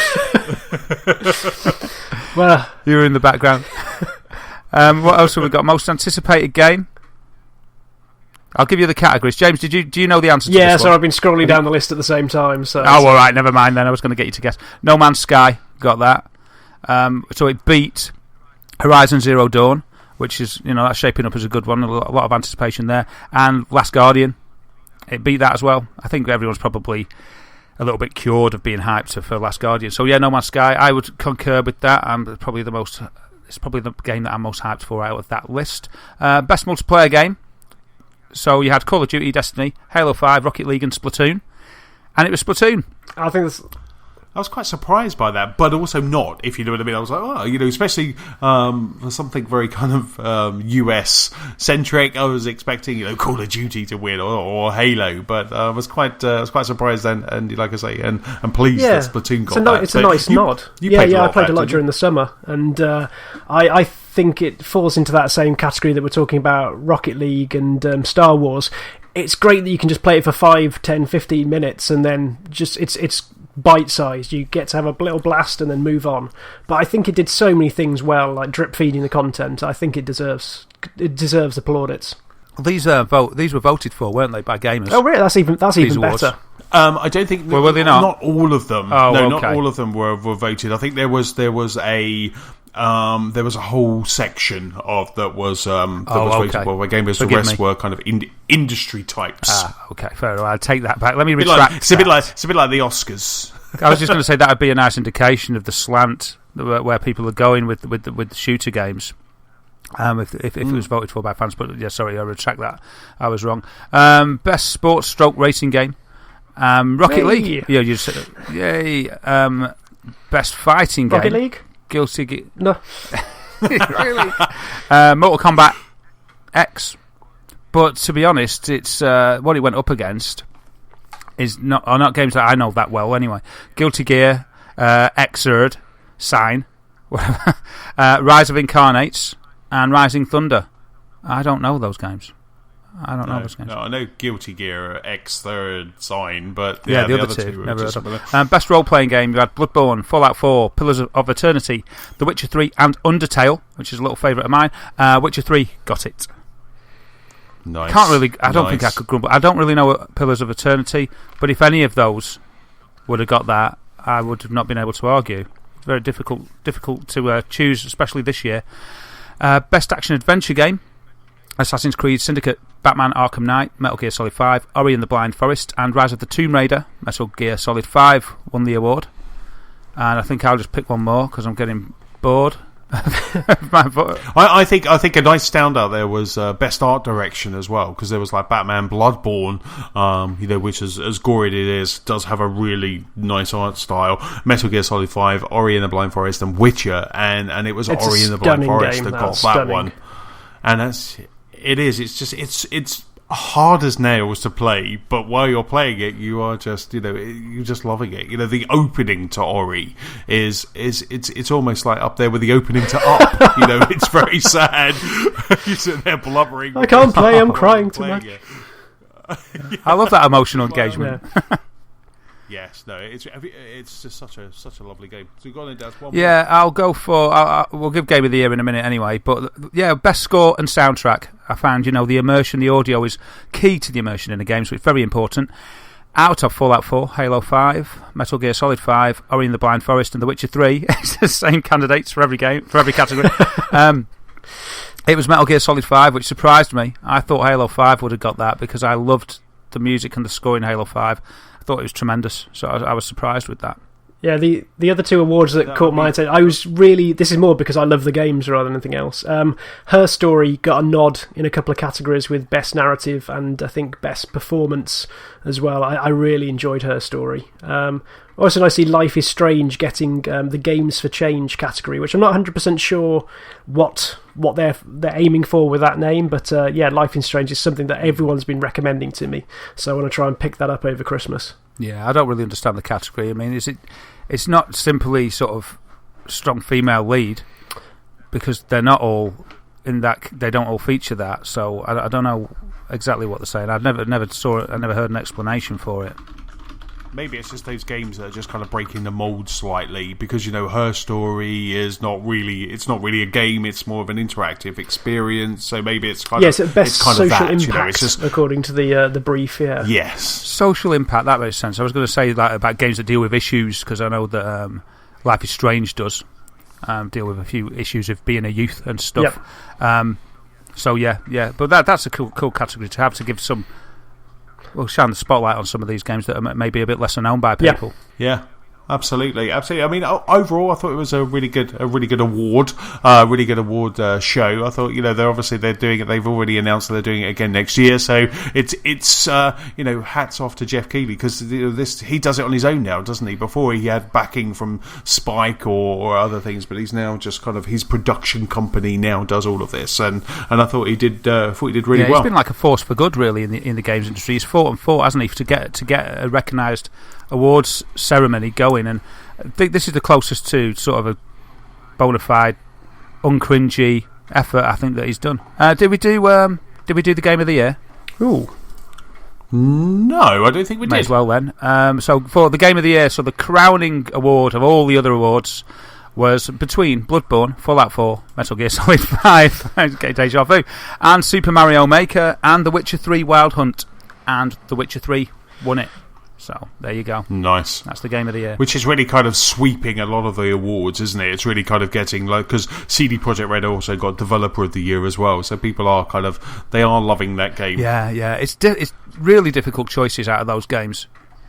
I don't know what I'd go for. I don't know, maybe we'll do a little Sparks Game of the Year thing, but I don't know what I'd go for out of that selection, because we've been spoiled with good games this year, and I think, I'd almost have to resort to writing pros and cons down to get to what I liked best. Yeah, it's a proper personal choice, isn't it? At that point in time, you can be objective as you like, but it's got to be a gut at that point. I've loved so many of them. I love Bloodborne so much, love Fallout 4, love Metal Gear Solid 5, and I love The Witcher. And it'd be really difficult for me to prize them apart. Really, it's hard. What about? Yeah, it's difficult. Do you agree with the decision then, guys? I think it's a good one. Yeah, I think you could have argued it in any way. I think from the press, like the coverage in general, you could have made arguments for, I think, Witcher, Metal Gear, maybe. I think Bloodborne, Fallout and Mario Maker seem to be very good, but not on the same tier. So I think between Witcher and Metal Gear seems to be the choices for this year. Yeah. I think for me, Super Mario Maker's the weakest, for me personally. But yeah, between the others, I find it difficult. I find it difficult between all four, James. It's really hard. But there you go. The Game Awards, not the fans, picked The Witcher 3. That's fantastic. And then, so a couple of days after that, we had the Sony Experience was happening over in San Francisco. So that was basically 2 days of pure PlayStation-ness. They hired out a big hall in San Francisco, and they basically just had their own little showcase where you could play games, get hands on, get eyes on PlayStation VR. There was a lot of PlayStation VR on the show floor, and a lot of people seem to have kind of had a time with it. And like I say, we'll probably talk a bit more about that a bit later. But to kick off the PlayStation Experience, they had a keynote. So this was Saturday for us UK guys. It was Saturday about 6 p.m. It was 10 a.m. over in the US, and they went full barrels really with announcements. It was a weird one. I'd be interested to see what you guys think, because I think personally my kind of take on the show was that it was a really good show, and we'll run through some of the announcements in a mo. But for me, I was waiting for those big first party announcements, and I didn't quite get. It's kind of all year, we've had E3, and then they didn't do Gamescom, and then we had Paris, and then we had Tokyo Game Show, and I was just expecting this one because they had a room full of people. I was expecting that one to just be kind of a real big, here's some first party titles, because there's lots of studios that we don't know what they're doing. But we didn't. I mean, we got a whole bevy. I came away quite happy because of one announcement. We got a whole bevy of them, but it just seemed to be that there was just maybe my expectations was a little bit too high. Yeah, when I saw the news the following morning, I was pleased with quite a few of them. I think especially with Double Fine coming back again with remake of things like Day of the Tentacle and are they doing the other one? Are they doing what's the motorbike game? Yes, Full Throttle. Full Throttle. So it's nice to revisit those because I can remember having them on the PC ages ago on floppy disks. But yeah, nothing wowed me, and I don't know if it's just this time of year where they're not going to make the play. Like, if you've probably bought a Christmas present of a console, you've probably got it already, and so they won't necessarily bring out the big guns to swing you in favour one way or the other.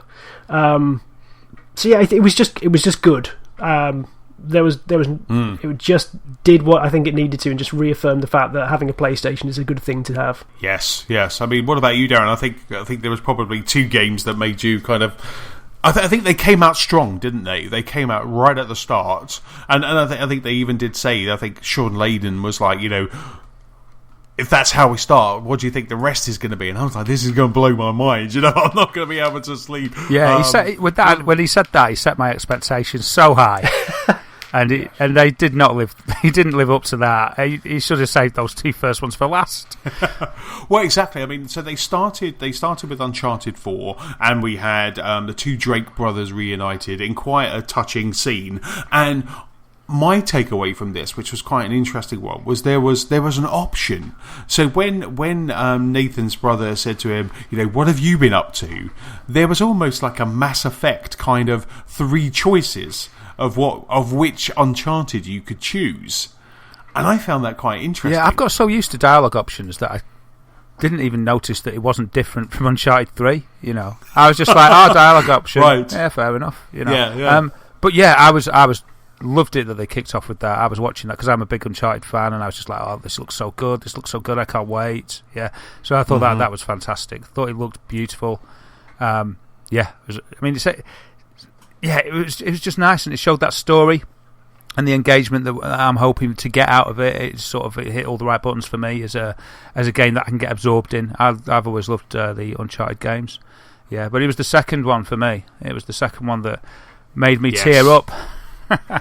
Because I ended up kind of not watching it live. I had to watch it a bit later because of just some things happened. But I was just kind of messaging you, wasn't I, when that happened? I was like, oh my god, which was? Yeah, Darren. I was in an emotional state. So it started off, and then as soon as it came on, it kind of did the little tune. Ding, ding, ding. Did it better than that. And I was like, I instantly knew. And then it started off with a little quick sizzle reel of reactions to the initial announcement of the Final Fantasy VII remake, and it showed these games pundits just going out of their minds when it was announced, and I was like, oh man, I love this game so much. I've wanted this so much. And it was Final Fantasy VII remake, and it showed gameplay in Midgar, and I was just like, oh my goodness me, this looks like. I think the text I sent to you was all my dreams. That's all I could manage to get out because I wanted to look at the screen. And I was just like, oh my goodness, this is all my dreams come true. This is amazing. This is the remake that I've wanted for so long. And yeah, I wasn't disappointed at all. I was just like, that is amazing. And all I could think about when it finished, because it started to get a little bit artifacty, a little bit digitised on my screen, probably because everyone on Twitch watching it. And I was thinking, no, and I just wanted to just go off and find the trailer and just watch it in all its glory straight away. It showed all my favourite characters that I spent so much time with, all there in beautiful HD graphics and looking great models. That they've done the remastered models looked really good, and I was happy with it. The environment looked amazing with all smoke on the streets of Midgar. Didn't see Ares, which was a bit sad for me, but she doesn't get introduced at that early stage in the game anyway. And yeah, I was just I was on Cloud 9 for the Final Fantasy VII Remake, because I thought that this is something that, a little bit like the other games that they didn't mention, like Shenmue 3, and what's it called, Last Guardian. Mm-hmm. I wasn't expecting to hear about this for ages. I thought this was one of those, they pulled it out the hat for E3 because they didn't have anything, and I thought that would be it for, the foreseeable future. I didn't think we'd see anything until next E3 really. So it was a great surprise, and for me there was a few surprises. Well, two surprises. This and another surprise. Before we go into that, what do you make down. of the news that the Final Fantasy VII Remake is going to be episodic? It burst my bubble a little bit, I won't lie.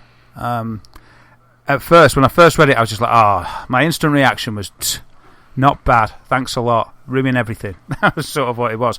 And then, I'm just looking, I've decided to come at this, as there's not that much information out there. There's only this press release from Square Enix, saying that it will be episodic.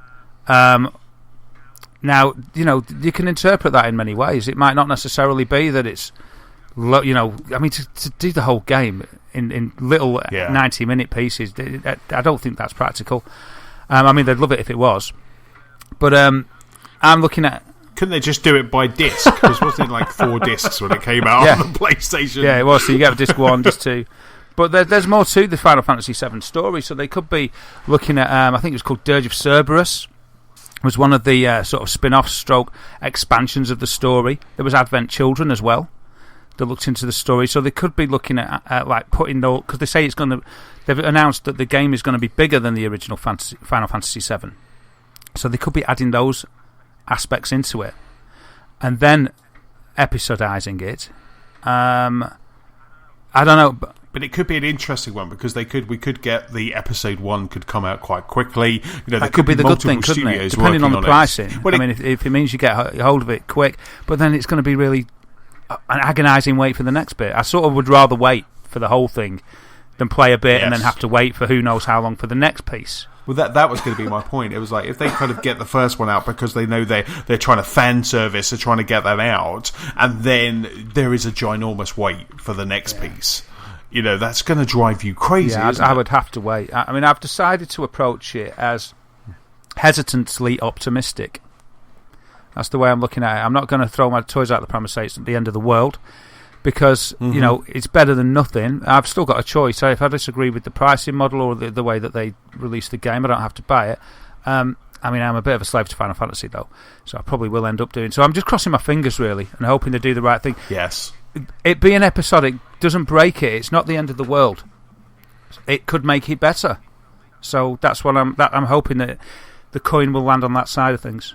Yes, absolutely. And if you don't want to, there's always the Final Fantasy VII port that is now live on the PlayStation network. I was intrigued to see what that was like, and I jumped into a couple of Twitch streams over the weekend, and it looks sharper. It's that old kind of like Star Trek thing where it's kind of it's 4:3, so you've got big black borders down the side, and it just shows you kind of when you look at the Final Fantasy VII remake. And that's its official title, isn't it, as well? When you look at that, you just realise kind of how far we've come, because I mean the game might have been amazing, and I don't think I got past the second disc, but it was I was really enjoying it. But it's really interesting to just kind of see that the original to kind of what we're potentially going to get maybe next year, maybe the year after. I think what they've shown of the remake lives up to sort of how you would perceive that it should look now. When your mind, when you look back at a game and you sort of, your own mind can sort of HD stuff, can't it? And you can instantly appreciate what it should be like. And I think they've done that. They've harnessed that quite well. But yeah, I mean, when it was announced, before the episodic piece of news came out, I was so happy. So yeah, that moment on Saturday evening, I was just like, oh man, this is amazing. I was so happy. But yeah, the next piece of news sort of brought me down a little bit, which was a shame. It was a shame, but there we go. We'll see what happens with it, as always. Oh, please don't mess it up, Square. I think that's my worry with it. They said this was going to be like a pure remake to begin with, and the more you hear about it, the more they're tweaking things, like actually expanding it beyond the original.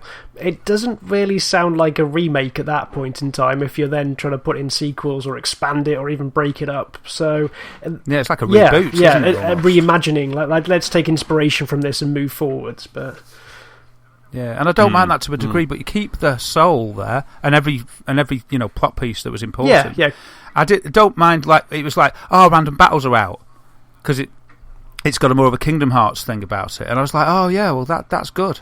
I was happy with that, even though I didn't mind. Didn't mind the random battles and the turn-based combat, because that was Final Fantasy VII was the first game of its type that I ever played, so that's why I try not to be biased, but. it's got a special place in my heart, and so I can sort of put up with all that. I could put up with a lot, but there's only so much. I think it's going to be like you were saying with the graphics, because that's a certain amount of you imagine them back in the day as these beautiful things, things, and so whatever they do will hopefully live up to expectation. But we found out during the summer, there's a certain amount of tweaking people will take for their beloved games from the past before they just won't accept it anymore. Some people like it as pure. Some people want remakes with high-def graphics. Some people can't believe that wasn't high-def to begin with. There's a weird mix when you start dealing with nostalgia. You tread so carefully, because as much as you might try and bring new people in with the hype of this, because I never played it the first time round, so I'm quite interested. But equally, what they could do to attract me by improving the gameplay mechanics to a modern standard could equally alien you completely. Yeah. I mean, I'd sold up my PlayStation and stuff at the time and decided that I was bored of games. And I saw an advert for Final Fantasy VII, and I just went out and rebought a PlayStation with it and Time Crisis. And it was a born-again gamer, and I'd never played a game like it. I'd never played a game where it's like you played it for ages and ages, and I because we didn't have the internet then, so I had no idea. I didn't have a friend that had this game either. I just bought it from this advert I saw. And there's this moment where you step out of Midgar, which is the whole universe to you in the game, and all of a sudden the camera zooms out and there's a world map. And you can explore this world map, and at first you're stuck in one place, but then it's like a bit of a Zelda thing. You get something, and then you can explore more. And by the end of it, you can explore this whole world. And I'd never seen anything like it. And about the graphics as well, at the time, that FMV video was second to none. Yeah, it was, that opening scene was stunning, yeah, you look back at it now and you're like, steady on. But at the time, it was unparalleled. You'd never seen it, or I'd never seen anything like it. It was a benchmark, and that was part of the reputation that Square got, was because their games were graphical benchmarks for a console, a bit like a 3D Mark on a PC. It showed what a piece of kit could do. And unfortunately, that line sort of got blurred because the story was good as well, but that sort of got blurred over the Final Fantasy games until even I was like, I think it was 13 was the last one that I bothered with, and I found it a grind and trudging through that. They still had the graphics, but they'd lost their way with the story, I think. But it's difficult. Maybe Final Fantasy VII story won't hold up to today's standards when I play it again. See, I haven't played it again since those nostalgic days of. Well, it's now 20 years ago. Wow, that's I suddenly feel a whole lot older. Yeah, sorry about that. So I was excited, and then I was brought back down to earth, and now I'm sort of in the middle. And now you're just waiting for that next kind of snippet, snippet, news. Tippet snippet, just waiting to kind of find out exactly what they are going to do, and maybe that's going to you'll have a long agonising wait for next year's E3 or something like that before we actually get some solid news on that. We need some elaboration, we need some clarification of what that means, because you could easily read that to mean it's really bad, but you could argue that it could be better. So that's why I'm hesitantly optimistic, because they've not got a great track record, so we'll just see. So that was great for me at the time when I was watching it. It was perfect. What about standout moments for you guys? No, I was just going to say, I think a penguin driving a mech suit in Battleborn was quite a standout moment. You had Randy Pitchford kind of convincing everybody that Battleborn has a single player. I don't know how many times he said that in the 5 minutes that he had, but it has a single player. It has a single player. Kept trying to kind of hammer that home, but that was an interesting one. Like I say, you had Toby. They announced a new character, which was Toby, the penguin mech suit driving a badass, I think they called him. So that was quite for half a second I thought you meant Bloodborne then for a second. No, Battleborn. Oh, thank God. That would be a very different game. Yeah, you're like, really? I do actually keep getting Battleborn. I keep getting Battleborn confused with Overwatch at the moment. So I start kind of talking about something, and people are like, really, a penguin in Overwatch? It's just not. They probably will bring that character. So what about you, James? What was like a real standout moments for you? I think it was definitely the Double Fine aspect of Full Throttle and Day of the Tentacle coming out. I think they were, again, I mean, almost like the Final Fantasy VII nod to you, Darren. Just the hark back to those classic point-and-click adventures. So I think if they come out on the Vita, which I'm really hoping for, I think the Vita would be perfect for that. Just like put it in standby, play it for half an hour, pop it away again. I think that would be fantastic. But it was Rezzed. I think Rezzed coming back to life was definitely a standout moment for me. Not only that, but the fact it was using the PlayStation VR, and there's not a massive amount that has made me think I will get one of the VR headsets, because I think I've just got quite apathetic towards the whole thing just because it's been around for so long. But the thought of being in that game, but I guess Rez is more of an experience, which is why my mind started racing, like looking around that pulsing world, just being able to experience what was behind you for what was on the previous generations, just being absorbed in this light and music show. I think that could be utterly superb. It was as if it was always made for VR, that game. Yeah, there's probably jumping ahead to something we had in the news, but Tetsuya Mizuguchi is basically saying that he's been almost striving for this, because he's tried Rez, I think, with a VR set years ago, but the technology just wasn't up to it. So now he's overjoyed the fact that he can actually bring this vision to life at that point in time. And it's even to the point where the targeting is simple, because you just have to look at the enemies. So there's no I guess abstract control scheme to try and complicate things. You just have to be there in the world, and there's nothing to overcomplicate that. Yeah, absolutely. I mean, it looked absolutely stunning, and there's going to be 2 Rez games, isn't there? There's one when you stick on PlayStation VR, that's Rez Infinite or Infinity, and then you've got Rez, kind of a new Rez title as well. So it's almost like you've got, with VR on and with VR off, a Rez for all occasions. Yeah, exactly.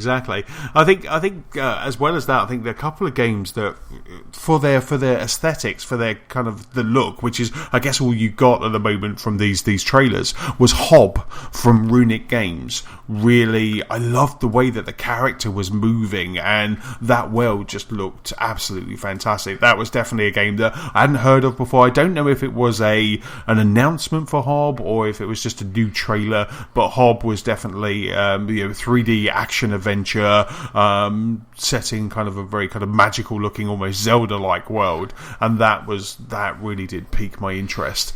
And the other one was I'm trying to think what the name of it was. I've got it written in my notes. It was Brutal, which was they kind of had an ASCII-inspired fantasy game, and I loved how it kind of went from the page, and then the page just kind of went into a 3D world, and that just looked fantastic, And there were some really good games announced during that show. Yeah, I loved Brutal as well. I loved those ASCII character models. I thought it was such a great idea. It was, wasn't it? It was just one of those ones you go, wow, that what a great idea.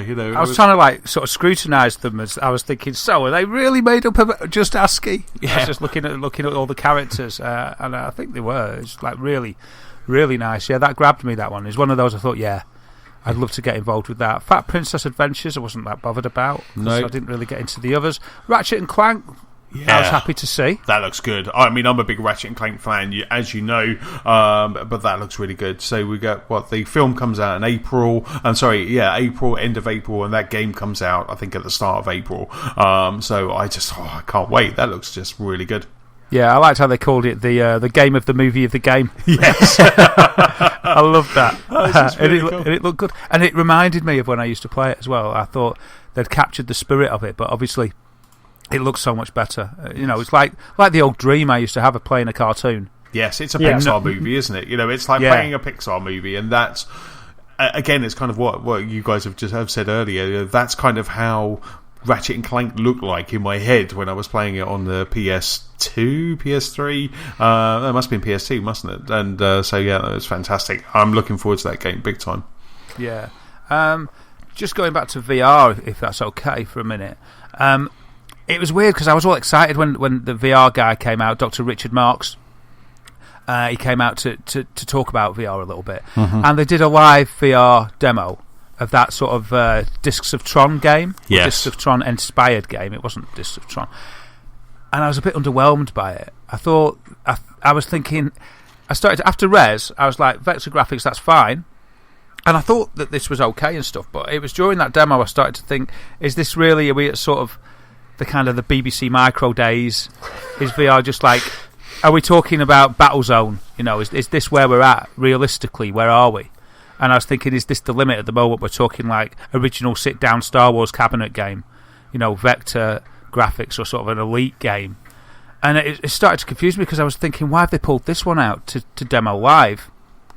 But then, not long after that, they demonstrated or announced the new Ubisoft game, Eagle Flight, which was for VR, in which it looked like you could be an eagle and fly over what really looked like Assassin's Creed type environments. Exactly what I thought. As soon as they said, and I was like, "That's fantastic experience." What's the shout with the Tron game?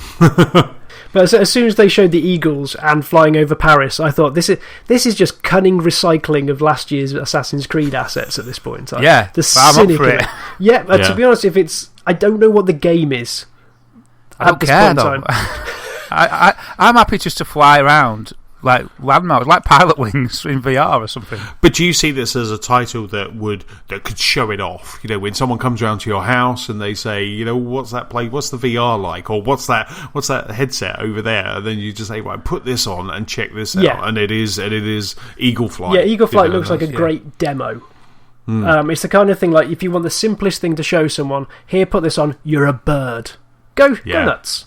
And it does seem like really simple to explain in that respect. But I really think if I'm expected to pay 20 quid, 40 quid, what's there? And obviously that's just the launch trailer and that's about it. Hopefully we'll find out more in the next few months. But yeah, looks interesting, but it's far too early to get excited about that. Yeah, I was quite excited. And I was thinking, wow, you know, Ubisoft's assets. Thought it just looked like Assassin's Creed. I was thinking we're going to get Rome, we're going to get London. I was like, oh, wow. And I like the idea of these experiences just flying around. I'd be quite happy. Obviously not for like £40, but we would see. I suppose because it's Ubisoft, it's not something that I would expect to be given away with PSVR. But this is. See, I was just about to say that. I think a game like Eagle Flight needs to be kind of. They need some experiences. To coin your phrase there, Darren. You know, they need some experiences on a disc. You know, downloadable when you buy PlayStation VR. Because if they want to just continue that word of mouth, that's what you're going to need, isn't it? I think they totally do. Yeah, like the demo disc you got with the PS1 with the walking dinosaur on it. Yeah. But things that show you, it's like, wow, this is what it can do. And I think you're absolutely right. They can't just sell a VR system without anything like that. They need a hook, don't they? Yeah. And I think this is something I saw from like the Kinect. The first Kinect camera came out, and there were so many little niche indie projects that I thought were really cool and really showed off the potential for what the Kinect camera could do. But because you couldn't really package them up and put them out on the 360 in any meaningful way without really polishing them and really spending a lot of money, you never got to see those really, I guess, the quirky things that could sell the potential. And so I hope that this generation of hardware tries to embrace something that is more a case of, here's tiny demos, here's little nuggets. I guess things like Nintendo have always done that well with like Wii Sports and Nintendo Land. There are a lot of small experiences there that show you what can be achieved if people want to put their mind to it. So maybe if Eagle Flight was put out for a couple of quid, maybe if I don't know, there are other tiny experiences, other prototypes that could make its way into the actual public sphere, then it could do wonders for what it could just inspire other people to create something even bigger. Yeah, like that Discs of Tron inspired game. I would be happy to get that if I had a mate who had PSVR as well, or if I had two PSVRs, and that was out for £5 or something. I'd be happy to get it, but it in no way fits what my expectation is of what I'm going to be buying VR for. Yeah. So it's scary, and it's strange because they showed that, and it was a bit hit and miss, really. They showed a little reel, didn't they? They had the modern zombie taxi co. Yeah. I don't know what you guys thought. I'm going to go out on a limb. I didn't like it. I thought it looked clumsy. and it might be fun, but I was just like, it didn't grab me as something that I'd want to do in VR. And I was looking at the visuals, and I was thinking, I appreciate that they got to step it back on the visuals because the VR is a new technology, but I just thought that doesn't look. I don't know. I just thought that doesn't look like something that's going to grab me. And then they showed Eagle Flight and like Gollum, and they looked, and Ace Combat 7, and I was just like, actually, Ace Combat 7, I might have got mixed up there because I thought they were saying that was in VR. No, I thought there was. I thought that's exactly it, because it was in the same spot. Yeah, it was, wasn't it? It'd be built for it. You'd hope so. Yeah, and I was just, and they looked amazing. And then I was, so it was sort of, there was two sides of the coin. There was some more sort of poor looking stuff, and I don't mind poor looking stuff. It's got good gameplay. And then there was some real good stuff like this Eagle Flight. I don't also, know. You're forgetting 100-foot robot golf. Get that for the name alone. Bravo, whoever titled that.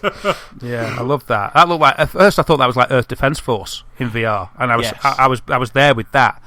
But that looked fun, didn't it? It really did. That looked like imagine if it was the three of us playing. We've all got PlayStation VR on, in our own homes, looking silly, but playing that, together. It just it'd just be like so much fun. And it's actually quite funny talking about kind of just a quick little segue. But talking about looking silly. VR made its way into. There's a program on Sky and also the US, huge program called Modern Family. And the dad in Modern Family is kind of my age, kind of just the 40s, and he had a VR. They had an episode where he had VR, and it was just hilarious. They went a little bit too far. He had VR, he had gloves, and he also came out with a shield at one point. But everyone else was there around him, and he didn't know that anyone was in the house. So he's just like, take this dust, and he's blowing in his hand, and Nicola just looked at me. She went, "That's going to be you next year, isn't it?" I'm like, yeah, absolutely. But yeah, I mean, like 100-foot robot golf just looked awesome. It does, and again, you see, that's a good example because the graphics weren't spectacular, but you could tell it was a load of fun.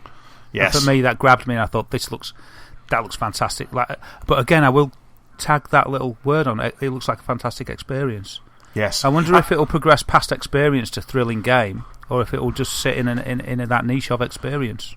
I think what we have to be aware of is that next year we're going to be, when PlayStation VR and when the other VRs come out, we are still at this is the start of something, and it's the ground floor of something that is going to build and build. And if, as you were saying, if they can build on things like Eagle Flight, if they can build on things like Gollum, then it could potentially be something very special. But at the moment, it is going to be full of people just trying these small things out. I mean, Eagle looks like maybe that could have been Ubisoft just kicking some ideas around, trying out VR, seeing, having a look at the dev kit and seeing if they can actually do something. So, I think maybe for the first year, you probably will just get loads of experiences, and then by its first anniversary, you might start getting those kind of first party kind of or AAA titles that you really want. Yeah, that sort of suits me. I mean, I was looking, I haven't got Oculus or anything, but I was having a look what you could get on Oculus with the dev kits that have just been developed out there by the devs that are making stuff and putting it out there.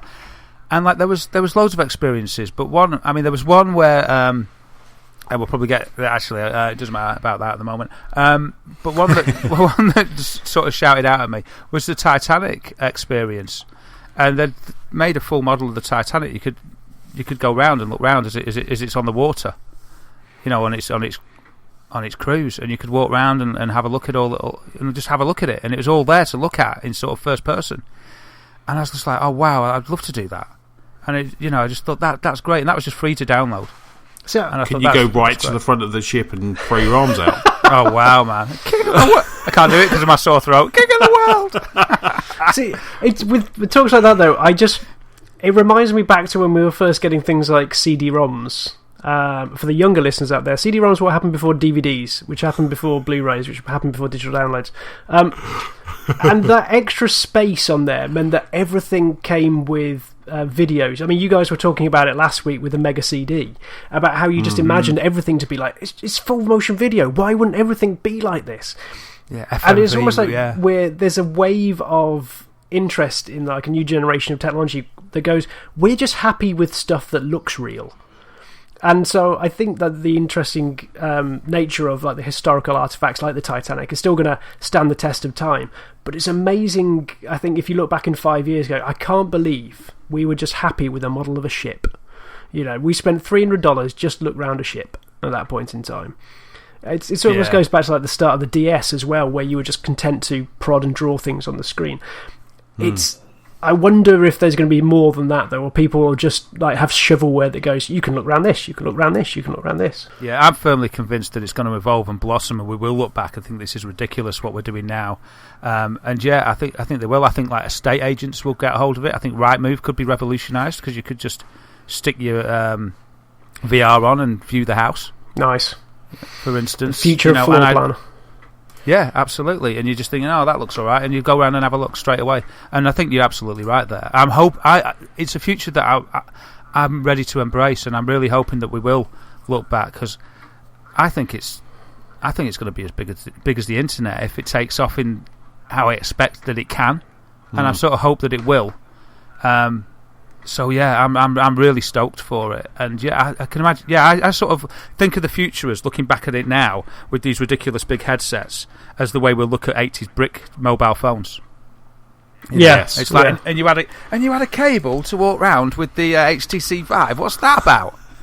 And it'll just be like ridiculous. And the scary thing is, I think it might get ridiculous quicker than we expect. I think one of the interesting things that I've kind of read and heard over from the PlayStation experience, and this again is really good that Sony had a lot of kits there, so people can really kind of get into it and experience it. Is that when last E3, when people had PlayStation VR on, there was always a PR person there, or there was always a tech guy setting it up, going, right, press that button, is your field of view right? You know, really trying to adjust it before they let them start the experience, where they were saying that at the PlayStation experience, there was just a case of there's your VR, put it on, and it was ready to go. So they've obviously already started improving, and it seems to be getting more of a solid platform, you know. And I'm with you there, with both of you. I just can't wait for this to come out, so I can really experience it for longer than just a kind of 5-minute demo. Yeah, it's such a pity that it's not easy to get hands on. I mean, I've had a go on Oculus. You've had a little go on Oculus, I know, Anthony, but not a proper go, because it wasn't on a proper game, really. But I was so distraught that I didn't get to go on HTC Vive at EGX, and it's just difficult because there's a finite amount of units, and it's like the guy himself said at the PlayStation experience when he came out and started talking about VR. He said, you know, it's hard to explain this. You really need to experience it. And he said, but luckily we've got loads of sets here for you to do that. And I was like, that's great for me sitting in Blackpool. Yeah. You know, the seller is going to be the experience, isn't it? So maybe I'm being quite naive, because I'm sort of signed up. Well, I've had to go on Oculus, so I'm sort of signed up anyway, but I'm looking to probably... The one I'm thinking of getting is HTC Vive, though. I'm reading a lot of good things about PSVR. Well, that's what I mean. You know, when they announced that PlayStation VR is available in April, it's coming with No Man's Sky, or you can buy No Man's Sky. It's VR. You know, that's me. That's me in my VR journey. I almost think it's going to be first one out the gate wins as well, because there's such a... People want to hand these companies money just to get some VR, and I always think whoever comes out first with a proper full-on public display of it's ready, this is ready to be played, and there's a word of mouth around it, and it's fantastic. I think they're going to take the market and push it in that direction. But what I hope, I mean, the PlayStation VR aside, is that they all can play nicely. In the sense that I hope the Vive is reasonably compatible with the Oculus, and you know the Gear VR as well can maybe be used to pipe out something. If we end up having to have 3 or 4 different VR headsets, I think that is where the entire market starts looking iffy, because you're not going to be able to sell that. Well, you can't play that with that one. You bought the Betamax of the VR headsets. I think that is the worst case scenario the entire industry would face at that point in time, because you're going to get someone, that classic thing at Christmas where your gran buys you a game for a system you haven't got. It's going to be that all over again with a different set of hardware, a different set of goggles. Yeah, that's going to be really hard, and I hope it doesn't happen. The thing at the moment, I sort of feel that on the PC you've got HTC Vive and Oculus. And I believe, I don't know an exhaustive list of what's compatible on what, but I think Elite Dangerous, for instance, is now going to be playable on HTC Vive. And I think most games would be because, Valve runs Steam. And because HTC Vive offers the experience of moving around an environment, which you can't get from Oculus, that would be my choice on PC. Even though Oculus is the only one I've actually played. But for me, because the HTC Vive offers that extra dimension, then I can't get away from that. But it will depend, because it might have rubbish battery life. There might be issues, which we don't know yet. But PSVR doesn't have that initial entry fee of a PC to experience it, though it's probably more like a PC once you've added PSVR onto your PlayStation. But for instance, I was really surprised and kind of happy to hear my nephews were talking about what they wanted for Christmas, what they wanted for a present next year or something. They were going to get some money to spend. They're like 12 and 14, around about that age, and I was shocked and surprised to hear that they wanted VR. Wow. They've got PS4, they wanted PSVR. It was like, that's what they want. And I was like, wow. I don't know if that's because of me, but I can't influence that much. Surely. Well, I suppose they did get a PS4 after coming around mine. But you're cool Uncle Daz, so they probably heard you waxing lyrical about it all on here. So they probably do. They probably do look to see kind of what you like. Yeah. But and they probably haven't got a PC, so that just it makes. And this is where I think there's going to be lots of people in that boat, isn't there? Well, exactly. I'm one of those people. I've always tempted to buy a new PC and really go for it. I've had couple of chats. I've always been very close to kind of getting a nice PC and seeing some of the stuff that's come out this year on PC and seeing like 4K, and I've always been close, but that is quite a big outlay, and I already have a PlayStation, so why not just buy a PlayStation VR to test the water while I'm waiting for everybody to just settle down. Yeah. I think if PSVR gets out of the gate first, it could really fly off the shelves, with the install base they've already got. There's lots of people with a PS4 in the house. And if there's nothing else that comes out before, if one of the others don't come out, or if whoever's thinking about it doesn't get a PC, then it's like, well, there's nothing else to buy, I'll get one of them. Yeah. I would. If there's no other console out and that came out, I'd just get it, because I'd be like, an occasion like a birthday or Christmas, I'd be like, well, I may as well try, as long as it's not rubbish, I'd be like, well, yeah, I'll give it a go. Even if I wasn't that bothered, I'd think, well, there's nothing else to get, I'll get that. Yeah, I think especially in a year's time, if there's, because with the rumours are, the NX might not be out next Christmas, it might be the Easter after, depending on who you listen to. If they've got a free run of new hardware for next Christmas, I think it is going to do great guns by that point of time, because it will be the thing that Sony try and push. Because they'll have umpteen million consoles out there, so why not try and get a headset for Christmas just to match the thing under your TV? Yeah, and Shuhei Yoshida said they were going to, not necessarily subsidise it, but they were saying they weren't going to make any profit on it when they first brought it out, sort of just to get it out there. So they're looking at pricing it as competitively as they possibly can, though they're saying that it will cost pretty much the same as a console. I wonder if that means launch console or console as it is now. I'm hoping it's not PlayStation 3 launch console. No, get a second job for that one. But that was speaking of Shuhei, that was one of my disappointments. There was no Shuhei in that whole keynote, was there? He didn't come out at all. No. He didn't come out, and he normally kind of lights up the stage when he comes out. He's just so funny, and obviously I think the one game that we haven't mentioned, which was a big one for me, big one for you, Darren, and I think James, you played the original, which was Ni no Kuni. So we got Ni no Kuni 2 came out. Has been announced from Level 5. It was one of those games I utterly wanted to love. I really wanted to like it. I really did, because it looked gorgeous. I think I watched Mr. Drippy is one of the best game characters I've ever come across. Unfortunately, it just boiled down to a classic JRPG grind, which is where it fell away for me. But while I was there, I enjoyed what it did, what it looked like. So I'm really happy that something like that can get a sequel. There's proof that it was as much substance to people who like that as style, and so I think that's superb. Yeah, I was really happy and surprised. It was just such a nice announcement out of nowhere as well. I had no inkling that was going to be announced. I thought Ni no Kuni was insular, and it was all done and dusted. I loved it. I thought it was going to be a Final Fantasy VII beta for myself when I got so excited with the hype of it coming out, and it didn't for me. So I don't think I fell out of love with it quite as much as you say there, James. But it wasn't quite up to my expectation. That's my own fault. I set my expectation way too high, probably. But I did enjoy it. I bought the special edition. It's like the second special edition I've ever bought after the Pip Boy. Did you get a cuddly Mr. Drippy? I did. Yeah! Oh, and awesome. a spell book. And yeah, it was really cool, and I loved Mr. Drippy, and I loved the trailers that I saw coming up to Ni no Kuni's release. Sold to me everything about the game that I wanted. I was expecting, love and tragedy and everything working out all right in the end, sort of thing, which is what I like in a game. And I don't know, it sort of left me underwhelmed at the end, the way they did it.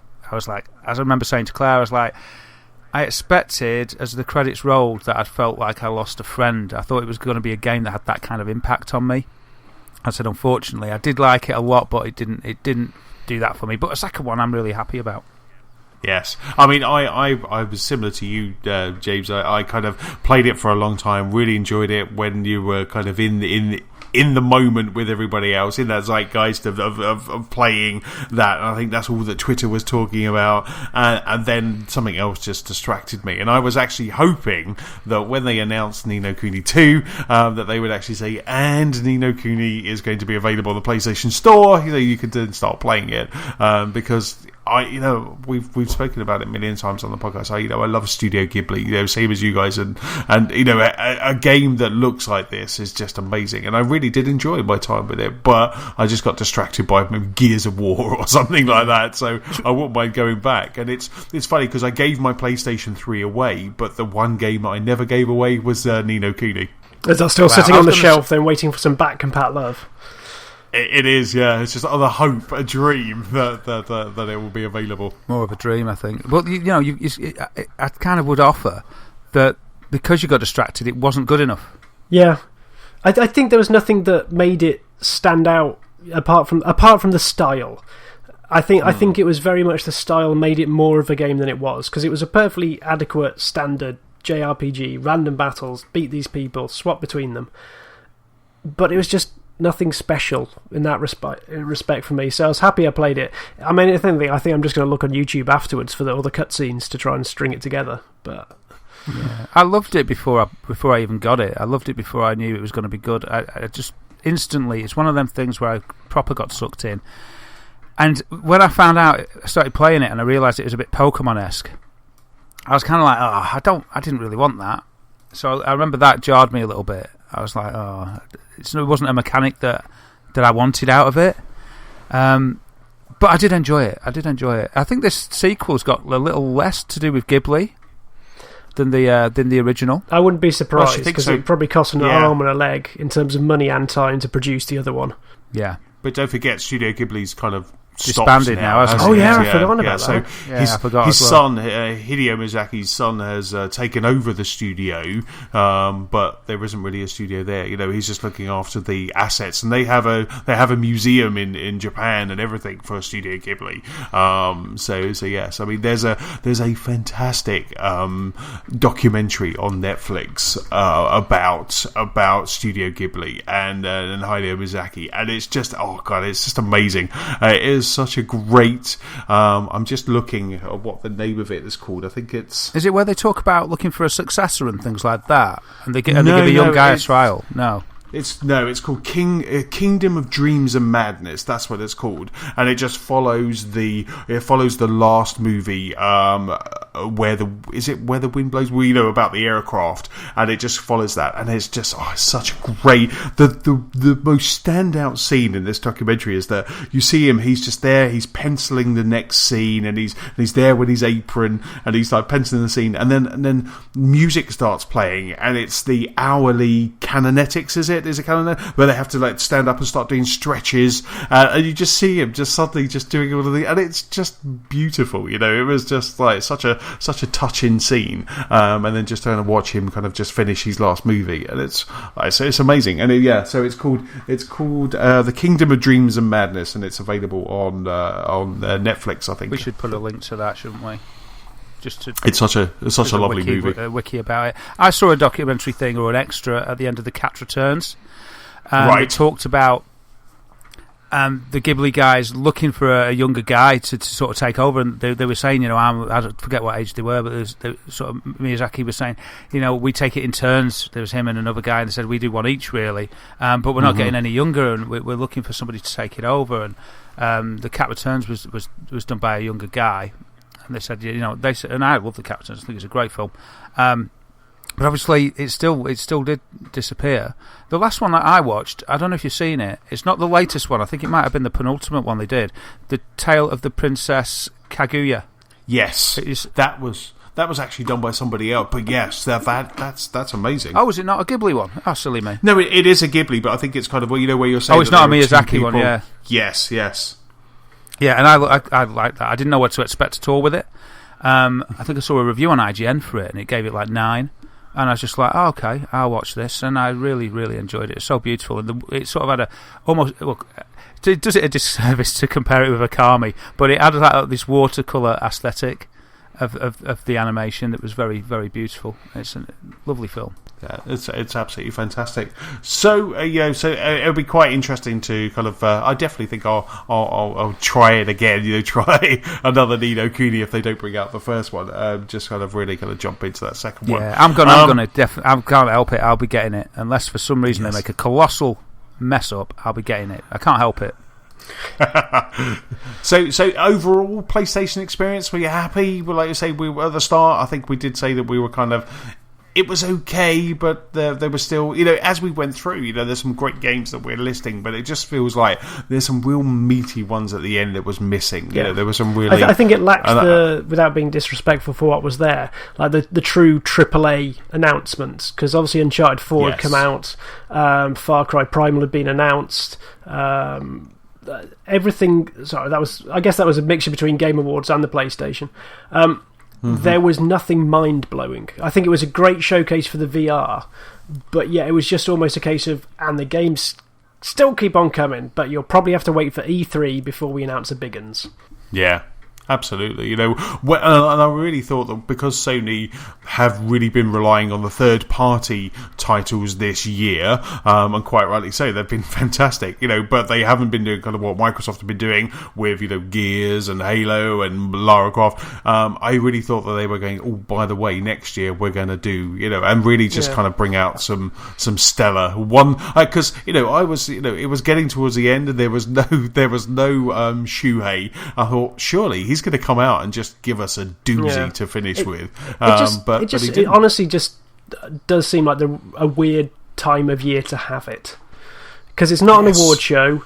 It's too late really to alter sales because it's after Black Friday, which is like the break-even point in the year. So I just wonder if it's a PR point. It's quite a slow news time, but does it have the impact they hoped? And that's probably why you got the calibre of the announcements in both of them that you did. Yeah, no, absolutely. Yeah. I mean, it definitely had people talking nothing.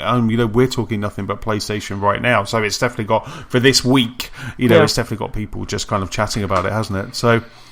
And then on to the next piece of news. That's with me. Just a quick one. We kind of teased about it earlier, which was that FIG campaign for Psychonauts 2. I thought it was just quite interesting, and I will stick a link to the FIG page. But it's quite interesting that Psychonauts 2, it raised $1 million in 14 hours, and over the weekend it's got to $2 million.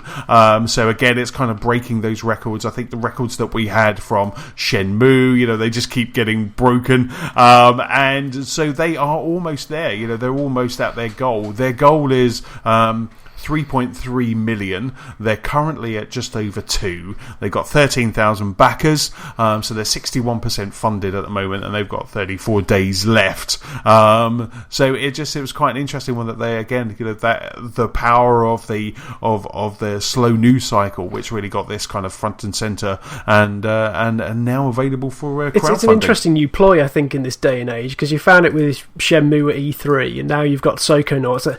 There must be people just vying to try and get the spot on stage at these press conferences because they're the best advert you could ever get because they're going to be hardcore fans watching it. Oh, yeah. And, if this came out just on a Eurogamer press release, I'm sure it would do well because it's a big name. But that extra push you get Sony backing you, or you get like the platform holders there saying your name and really get it and pushing this forward. I think that must do wonders. So I wonder if this is almost going to be like another, I guess, a trend that we'll see over the few years, that you'll see these high-profile people save their announcements and bring them towards E3 for something that is other than just, please give me money. Yes. Yeah, it's interesting to think about as well. I mean, for instance, Shenmue 3 had a target that it hit, but it wasn't enough to make the game that Yo Suzuki wanted to make. And 3 million as a target isn't. I wouldn't have thought that'd be enough to make what people. I think it's more achievable than it is with Shenmue. I think Shenmue, you know that you need. Yeah, because it wasn't as groundbreaking. I think it's a more compact game rather, because Shenmue is going to be this massive, expansive city that people want. Otherwise, it's not going to live up to the history. Yeah, it won't be Shenmue. Whereas at least with Psychonauts, I think you could almost see them. I think something episodic would work completely with Psychonauts because each of their levels in the original game were fantastically diverse.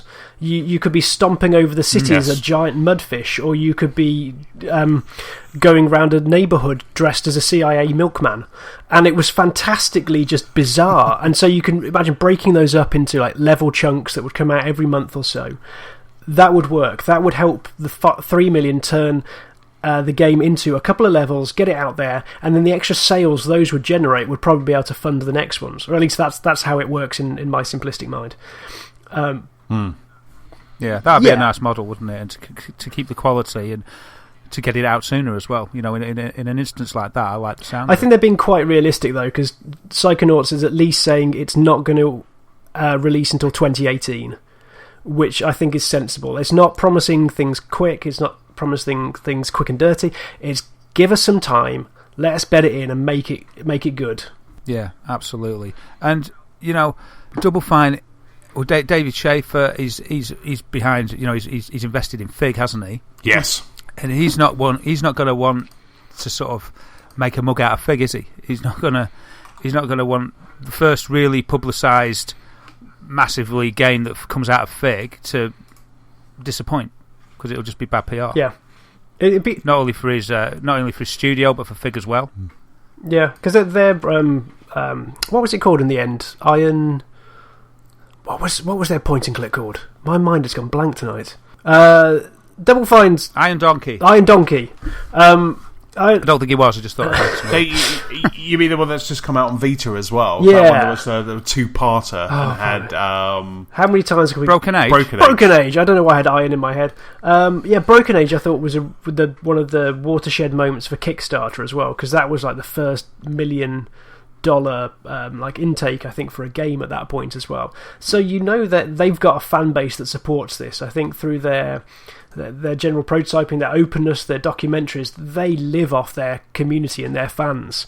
So I think this is a sensible option for them, because they know they can go back to the well and do it, because they brought up a lot of credibility, I think, by delivering on previous projects. So I think that his investment in Fig is safe and then some. Yeah, absolutely, and and there's already been a couple of games that have already been announced and through Fig as well, because they had one when it first came out, and so it's an interesting platform. But it's just interesting that they're coming away from Kickstarter, and I think this one kind of gives the developer kind of more freedom, more access. So it will be interesting to see. And like you say, James, it's quite a way off. We've got a couple of years, so they have just given us a kind of teaser of what it could be. And also, I think one of the things we forgot as well, there is also a Psychonauts VR experience as well. So there was also a game coming out of the PlayStation experience. So they're definitely trying to bring that brand back to kind of bring awareness. So it will be interesting. Here's a question for you two, though. I mean, does it matter if it's on Kickstarter or Fig or Indiegogo? Does the platform of funding make a difference to you? No, doesn't make a difference to me whatsoever. If I was as an investor or a backer, I think if I really thought something was going to work and I had the cash to spare, investing and getting a little bit back is nice as an option. But I was always quite happy with Kickstarter anyway. So yeah, I've got no allegiance to a crowdfunding platform at all. It's all about the end product. Absolutely, same for me. I feel it's kind of helping that developer, that studio, just to bring their idea that maybe they want to for themselves. And for me, it's more about the product than the platform. What are your thoughts on that then, James? What do you? I guess it's interesting because I'm just having a quick look through the Fig site now, and I'm sure it was like an investment thing, but none of the early stages of Fig look like you get anything into the game itself. I guess if you invest 10 or 15,000, maybe. But I've been... No, you don't get to have any say in the game. Oh, no, but I always thought Fig was for investment. I thought that was how they set it up, so that people could put in like 20 grand, 100 grand, and not have a say, but have maybe a slice of the profits or something like that. So I was quite surprised. Yeah, that's how I understand it. Yeah, I was quite surprised when they started doing things like the $10, $20, $30 brackets as well. I thought that went against what it was. But I see what you mean. I have to say I've been burnt a couple of times with Kickstarter, so I just don't do Kickstarter nowadays.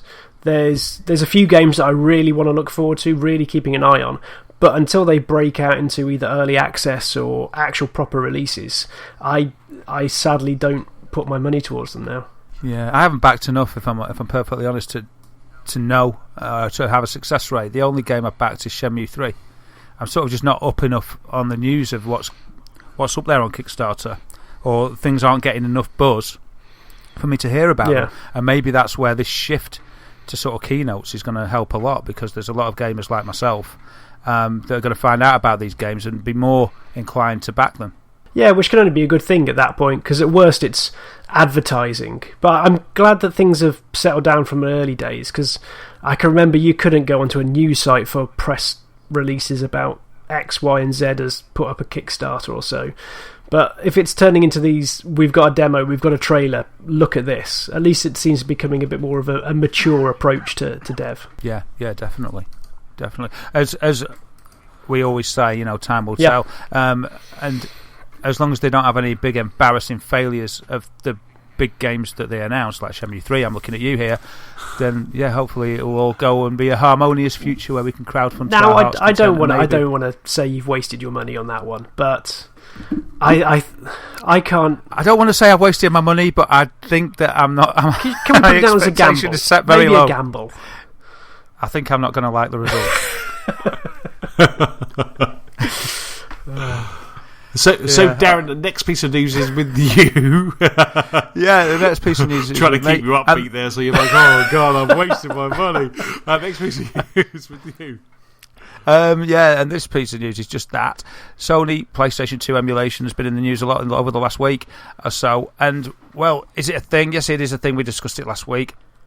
But it looks like there's no free backwards compatibility for PlayStation 4 owners. So I suppose there's a difference here between really backwards compatibility and emulation.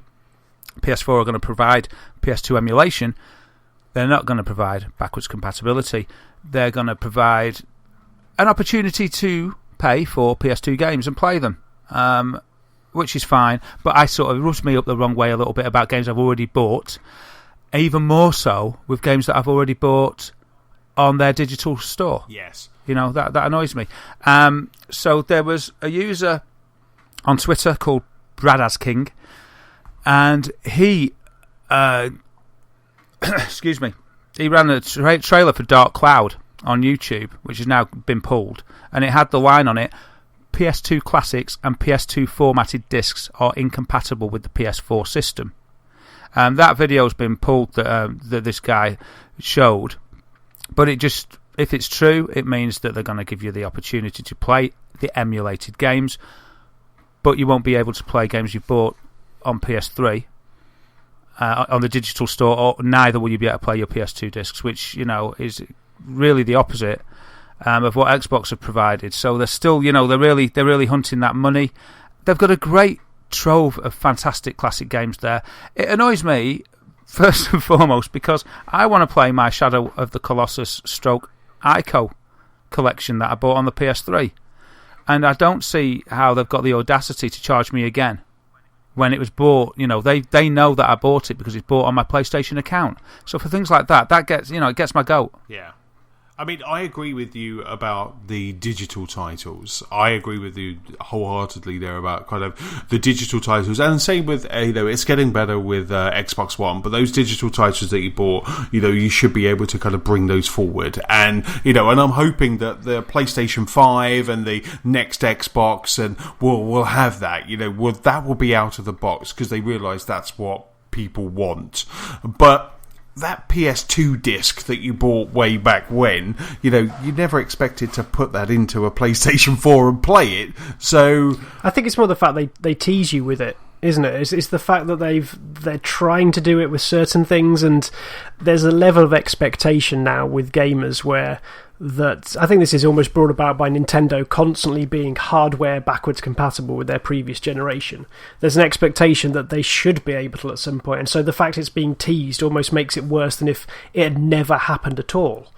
I think we've all accepted the PlayStation Now with the PS3 approach that you can rent your games back and what have you, but the fact again now they've just gone, there's PlayStation 2 as well, but you can't have it unless you buy this.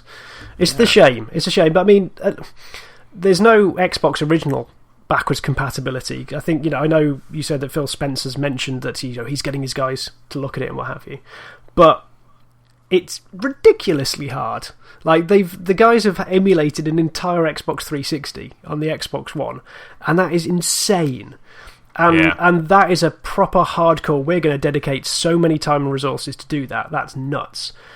But if they've gone for a game-by-game... I'm still not 100% sure whether they've emulated the system or whether they're doing it on a game-by-game basis. So they've got an engine that can support the PlayStation ports, but it's only certain like SDKs or what have you. I'll be intrigued, which we'll probably never find out, the nuts and bolts of this, to find out whether it is a limitation of they can only do a certain number of games or whether it's the entire platform and they're just selecting which ones go forth. Wow, you've got a lot more of experience in this field than myself, James. I thought that what they'd done, and this is going to sound so simple, you're probably going to want to come over and cosh me over the head, but I thought what they may have done would be to have made a virtual machine out of the 360. And then when you fire that up, that fires up a virtual image of the 360, and it works through that, because once you've got that image, that would do the majority of the work. Yeah, that's pretty much as far as I understand it how they've done it. Because if you look back to how it worked on the Xbox original, they seem to do it by we've just emulated this XDK, which is why you got the anomalies of we've got Halo working. Halo worked on this particular operating system of the operating system version. Oh, and Barbie Horse Adventures also worked on it. So we've got Barbie Horse Adventures for free. Whereas at least this time round they've gone for a far deeper layer. So this is why I don't know which version the PlayStation 2 emulation system has gone for, whether it's a let's get this game working and by happenstance we have these ones as well, or whether they've gone for a let's just emulate it down to the metal and then push it all out. But I hope that, because could you buy digital ones on PS2? Because I know you could buy Xbox Live Arcade games on Xbox Original, but I don't know how it worked on PS2. I guess the copyright doesn't really go... They couldn't pull stuff back that way. I think, sort of that online thing was if available at all, was definitely in its infancy on the PS2. It wasn't really used if it did have a... Oh, that's right. It had the bolt-on modem at the back, didn't it? It did, didn't it? Yeah, excellent.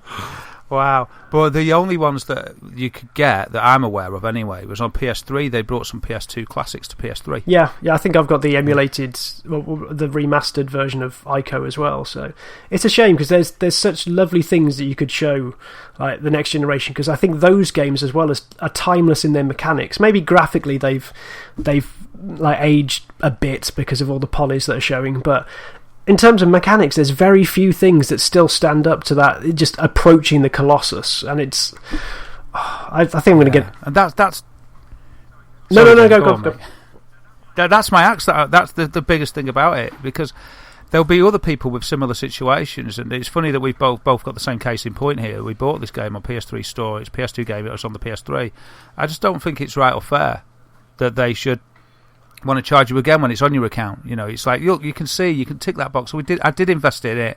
I bought the digital, even though I bought both copies physical. Yeah, and that's my beef with Now. That is my beef with now, the fact that you have to try and rent back stuff that you've bought. Yeah, and that's the whole thing for me, especially when Microsoft with the Xbox One have done such a elegant job of it. They really have. They made up some ground with that. But then is it really necessary? Well, no, it's not absolutely necessary, but it's a nice to have, and it's great that they can do it. But I think it's just a bit cheeky to try and charge you and charge you and charge you. It's like, come on, you bring out quality stuff, I always buy it. Well, I'm a gamer, I'm here for you. You should know that, Sony. You've got your dedicated gamer people. But don't sort of add insult to injury when we've already bought things a few times. Yeah. I mean, it just gets a bit much. It happened this year with Journey, didn't it? We bought Journey again, but I mean, at least that was a kind of a remake or just a touched up version, an enhanced version where we had like 1080p. So, what you're talking. Yeah, but we got that for free. We got that for free. If you bought Journey on PS3, they actually that and Flower was free. We got that for free.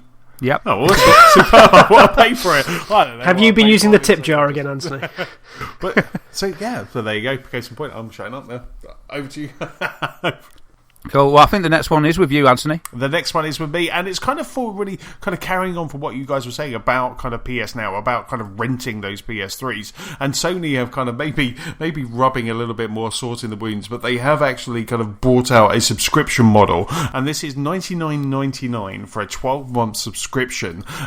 They've added lots of different Warner Brother games have been added, so that does include all of the Batman games, Injustice, and also all of the Lego games. So you got Lego Harry Potter, Lego the movies, Lego Batman, etc. So they're there, but what they're saying is for a limited time only, a 12-month subscription to PlayStation Now is $99.99, so which works out to roughly about kind of $9 per month to kind of pay for those kind of backwards compatible games. So they're really trying to bang this drum still, and they made quite a big announcement of this as well, and it's when you go into the PlayStation Store, it's there. The PlayStation Now is very front and centre. Yeah, so they've reduced it because it was $12.99 a month, wasn't it, last time we reported on this? Yeah, but they are saying this is just for a limited time only. Okay. So which is more than a saving of 55% on a regular monthly subscription fee. So it's interesting that they are still they're dropping it down, but still pushing it. It's too much. The one thing that strikes me, though, is that I completely agree. For me, it's too much. But I was talking with Ali about one of her friends at work wants to get a console for their kids. And the thing that stands out for me on this is the fact that they are now advertising, going, look, if you subscribe to this service, you get unlimited use of the Lego games, the Batmans and Harry Potters and Lego Movie and stuff. That's actually like an interesting avenue that I haven't really thought about. The fact that fair enough, you'd have to fork out for a whole console, but then if you pay here's $9, £10 a month for all the games the kids could ever want to play, because they're not going to really, and they're young. I'm not underestimating children, but they are young, so they will not care about the graphics. Mm-hmm.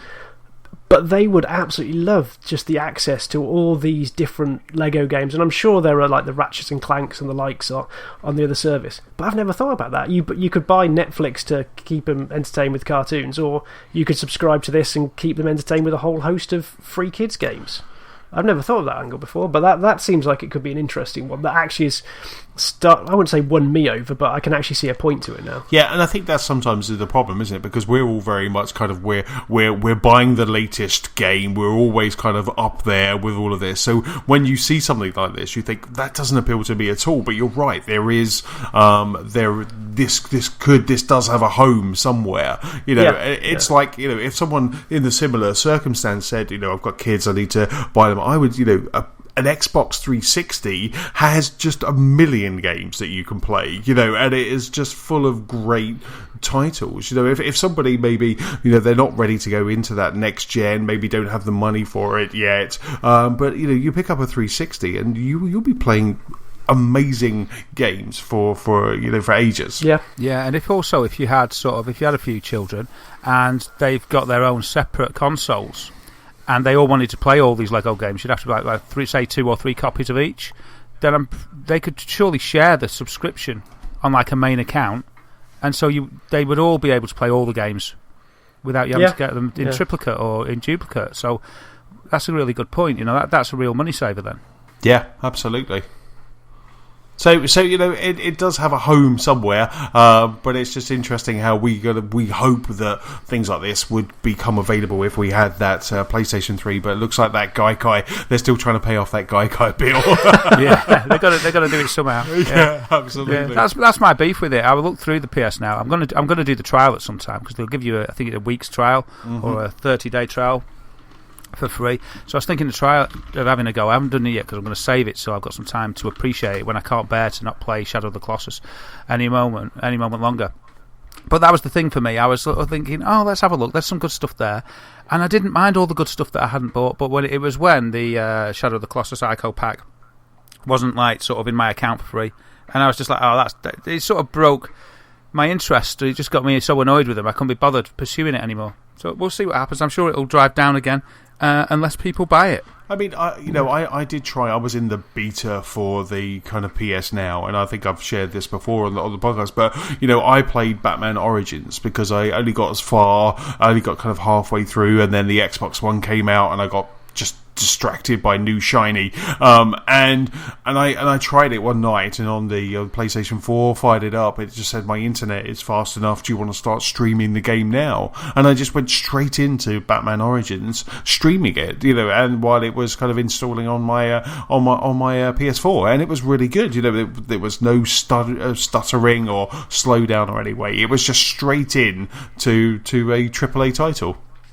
Like I say, that is the bit that tempts me. Just the proper tech nerd in me that wants to see if it could work. Like we can stream HD movies, so of course it could work, but you just sit there going, will it be as good as everyone says? Yeah, like OnLive was supposed to be.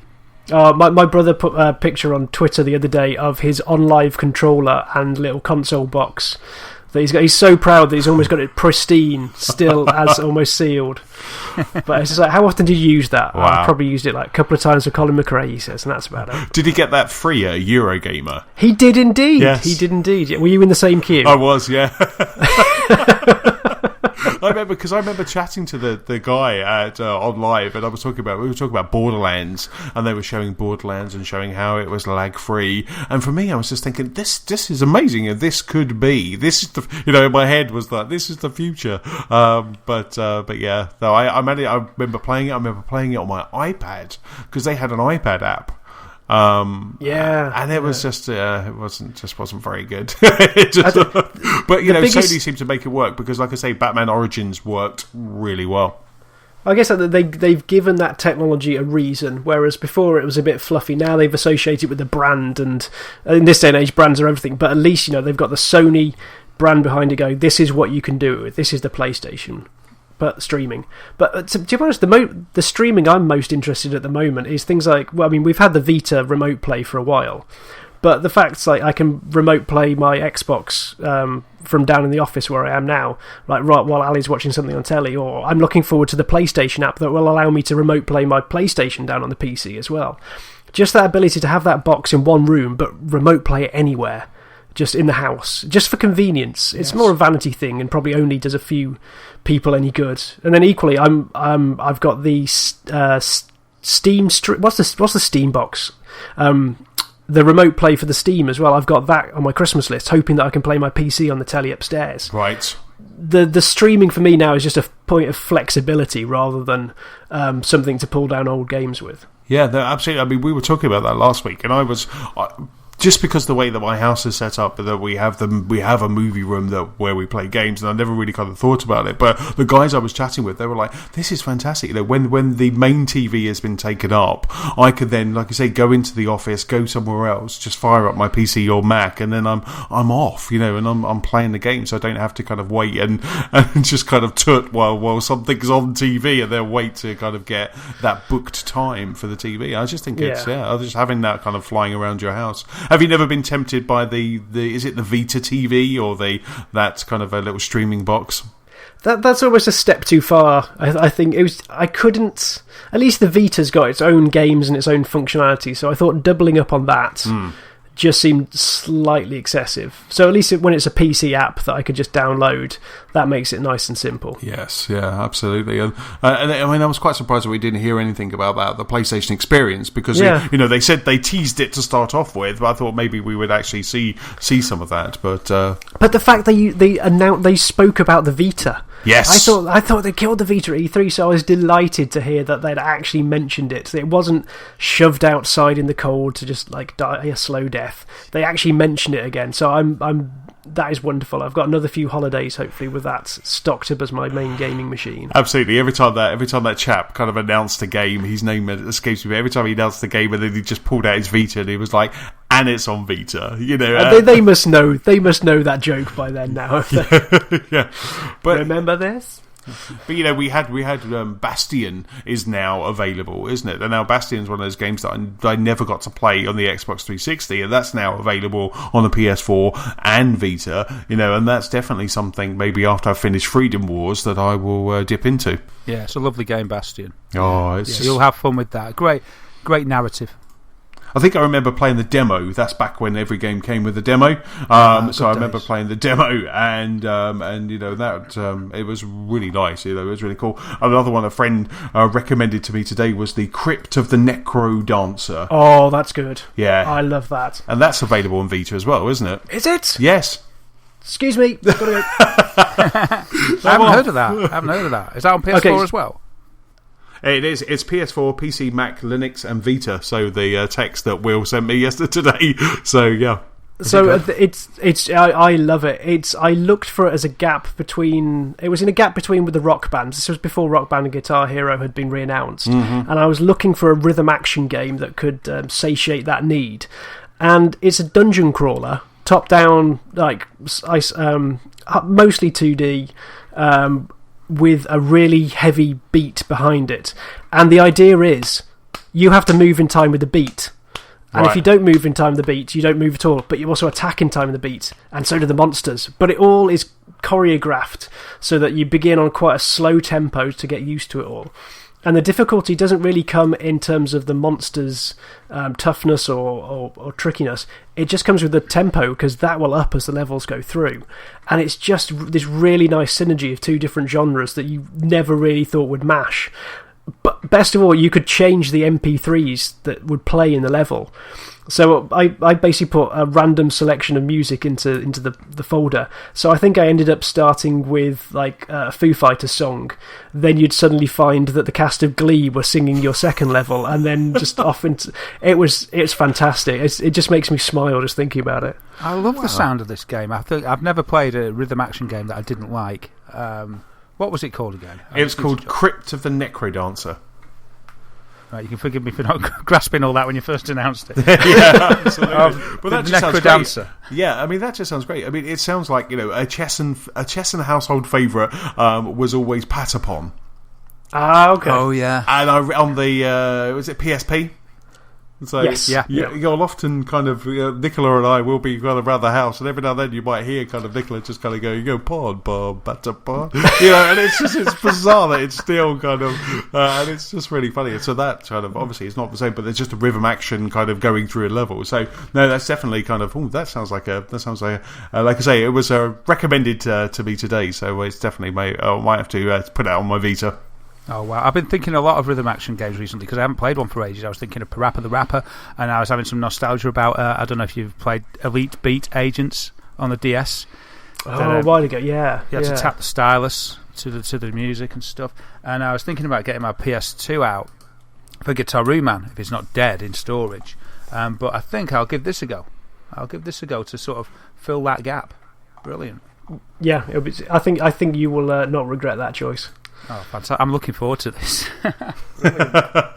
There you go. Right, next piece of news is with you, Daz. It is. I don't know if you guys have seen this, but and this is a reason I was a bit surprised why we didn't get a first-party announcement at the PlayStation Experience. But Sony Santa Monica has been doing a bit of a tease online. It started on the 10th of December. Sorry, 10th. I'm getting my dates wrong, sorry. 30th of November. That's like 2 days in the future. You really did travel back to the future, didn't you? Well, we recorded this in a time warp. So it started off on the 30th of November, and Sony Santa Monica Studio just did a little GIF of some feet, and then it went on to NeoGAF, and it showed a bit more, with the line of text, "See the next fragment, #take a step." Then there was another bit that followed on Facebook, which showed... So the first one just showed a foot, a delicate, probably female foot, stepping on a floor. Then the next one on Facebook sort of showed the shin part, probably just above the ankle, but not up to the knee, as if it was walking forward. Then on Tumblr, a bit of a spin from the foot, and then finally there was one on Reddit of looking almost like a twirl. And then the final post had more text that said, "Sometimes in order to ... which created a loop back with the first piece of text, "See the next fragment, #take a step." So wow. I thought that this would mean there was going to be some sort of announcement at PlayStation Experience. Obviously I wasn't. My things that I always expect to happen rarely do. So I was going to ask you guys if you've seen it, and what do you think it could be? Because it's not God of War, I don't think, and well, I suppose it could be anything. It's a bit too elegant to heal, isn't it, for Kratos? It is. It is, but I thought it could be maybe a nymph or goddess, and it zoomed out and he was there or something. Yeah, I'm not quite sure. I was trying to go through their back catalogue to see if there was anything related, but I can't really pin it down. I thought it looked without being Bayonetta's leg. Yeah, without being rude, I don't think it's Fat Princess's ankle. It's not a cankle. Yeah, I've no idea unless it is something completely new. It'd be great if it was something completely new, but it's got me intrigued. I started to think, could it be a Space Channel 5 redo? That could be good. And that got me excited. I was like, oh, it could be Ulala, which was Sega. So I don't know. But I just thought I'd offer it up there. I'll put a link in and people can speculate. I'll put a link into the DualShocker site. Goddess of War. They're redoing the entire series. Wouldn't that be something? There you go.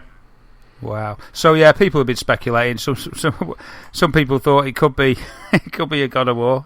The comments on the DualShockers thing are quite interesting. Somebody's pieced together the pieces of the JPEGs, the GIFs, and they're just sort of,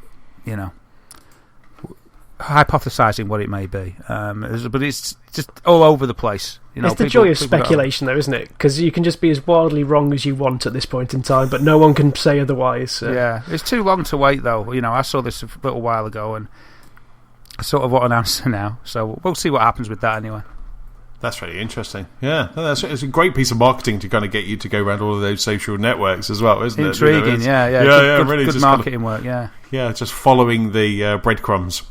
Yeah, and over to you, James. Yeah, after that high, it just interested me that as we were mentioning earlier, there were a few awards at the video game show hosted last Thursday, with The Witcher 3 taking Game of the Year, and we heard that Metal Gear Solid were up for quite a few awards, but sadly Kojima was not present to accept any of them, and this was down to none of his own doings. In fact, host Jeff Keighley went on stage and called out Konami for basically banning Kojima from actually turning up to the event. Due to, I think it was a non-compete agreement that they managed to leverage over him. He was not allowed to attend the show to pick up awards for the game that he directed. So Keith Sutherland and the actress who plays Quiet turned up for instead of him. And I just thought that's I think more disappointing than anything else. I mean, disappointed that someone like Konami as a company would, I mean, fair enough that it seems to be their part in their ways, but would go to such an extent to stop this man accepting quite, maybe prestigious is too much, but it's a recognition of his work. It's a recognition, isn't it? That's a great way of saying it. It's a recognition from the industry for his work, and he wasn't allowed to go and pick it up. And if anything, it just reflects even worse on them. The fact that they used lawyers, the fact they were called out, and I can't see how in a PR battle this could have won. What on earth did they think Konami Kojima would say that they had to go to such an extent to ban him from going. Yeah, they were really worried that he would just go completely kind of off the page, weren't they? It's because it's quite interesting. This whole, he's still under contract, isn't he, from Konami? He's on holiday, isn't he, right now? Yeah. Because there was a whole report where they were saying that he had a leaving due from Konami, and they said no. He's just on holiday, even though there was pictures of a farewell kind of drink, which is all very bizarre. I'm interested to see that when he does actually come out of this contract, if he does. I'm sure he's going to talk about it. I'm sure he's going to be very, very kind of open to how bad Konami have been. Yeah, I think it's almost it's not delaying the inevitable, because I'm hopefully there's some professionalism within Kojima himself, but it's just adding fuel to the fire. And they've had a separating of the ways. There's going to be some bad blood somewhere, but this just makes it seem even worse from the outside. Yes, he'll make a game of it. But I mean, hats off to Jeff Keighley for doing that as well. I thought, halfway through his show, he got a bit serious, didn't he, and just kind of stopped the thing just to say this. And I just thought, that's quite interesting, because you would think that someone like that would probably want to play up to Konami rather than Kojima, because he wants the games, but he was very happy to just say, I don't think this is fair, and call it out. Yeah, absolutely. And it's just, what possible harm could it have done? What possibly could he have said, like you say, what could he have said that's worse than their actions? What could have given them worse publicity after sort of a comedy of errors that they've gone through over the last 6 months? Every time Konami is just becoming synonymous with cock-ups and bad press. Punishing employers by making them work in the toilets or on security and things like this.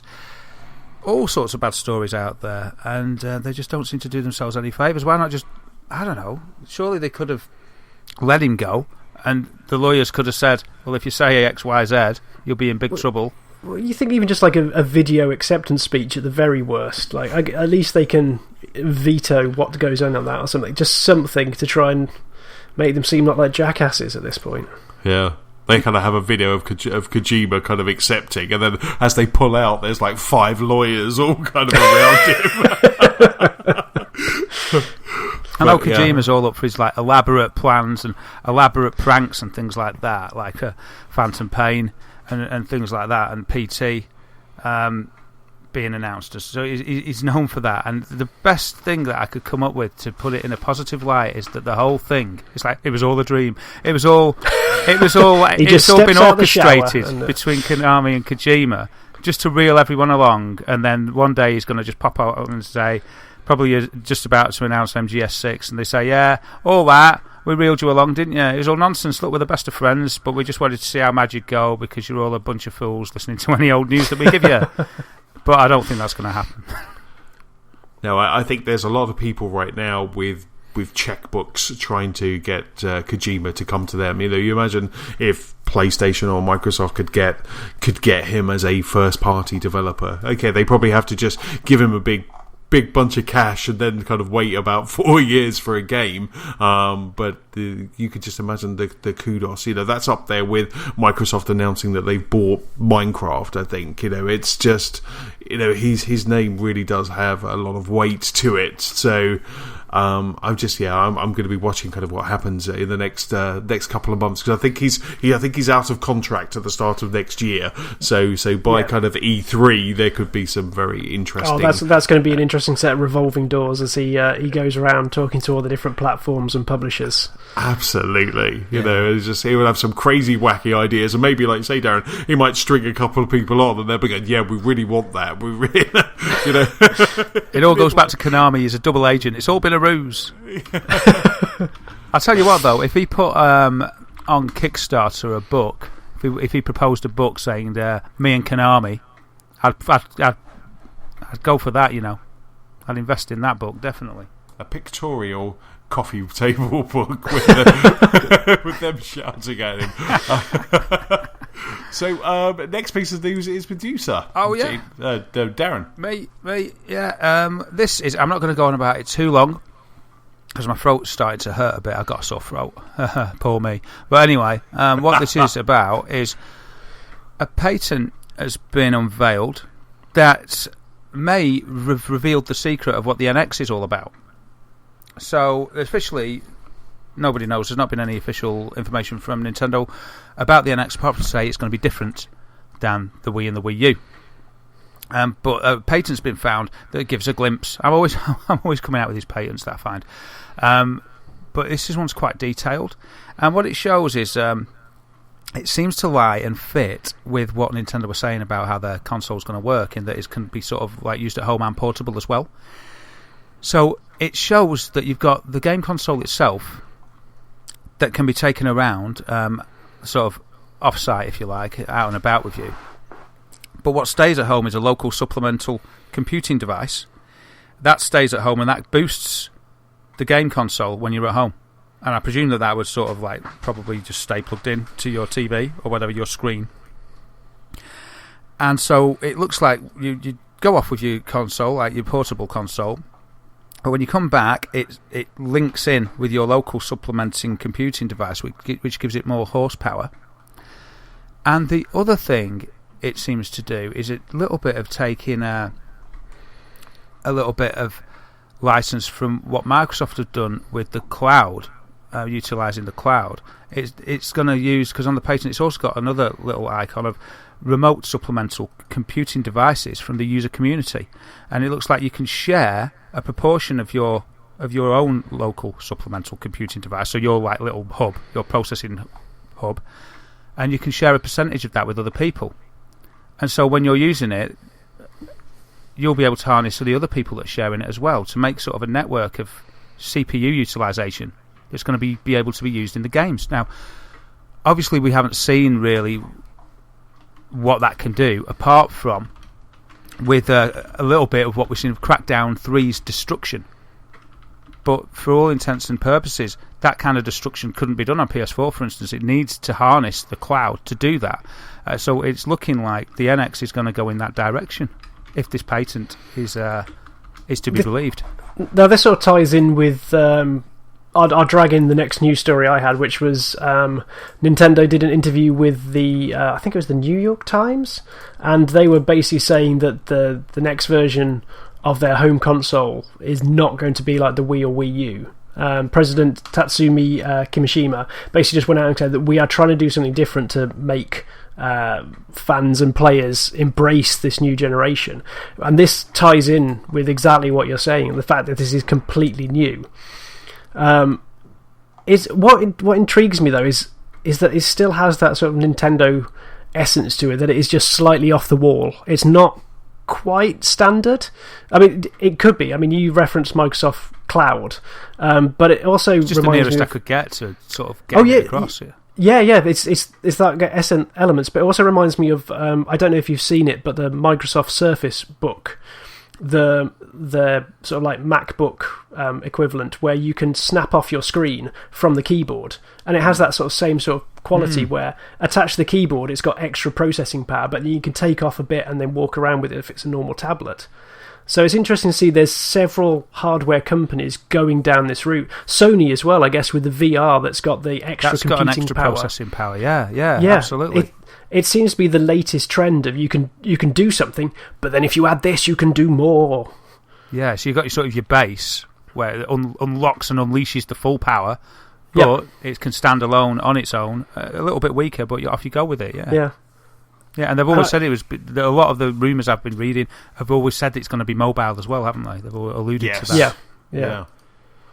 I mean, that's the bit that intrigues me, because I do like kind of a mobile device. I kind of I like the idea that there is that device that I can just detach from whatever's at home, take that with me on the train, and I'm playing something that maybe looks like what I'm playing at home. I like that idea. That's rather than having that kind of step down that you have with maybe like the DS or the Vita. That's something that definitely kind of intrigues me. And if they've got the right architecture as well, I think they could do themselves a lot of favours, because if you look at the PC market, that is settings galore, isn't it? You have the minimum spec, you have a maximum spec, if they make this hardware sensibly created like a PC, then I'm hoping that'll attract more developers to it as well, because if it's a traditional architecture, they can just leverage the work they do on other platforms and put it straight to the NX.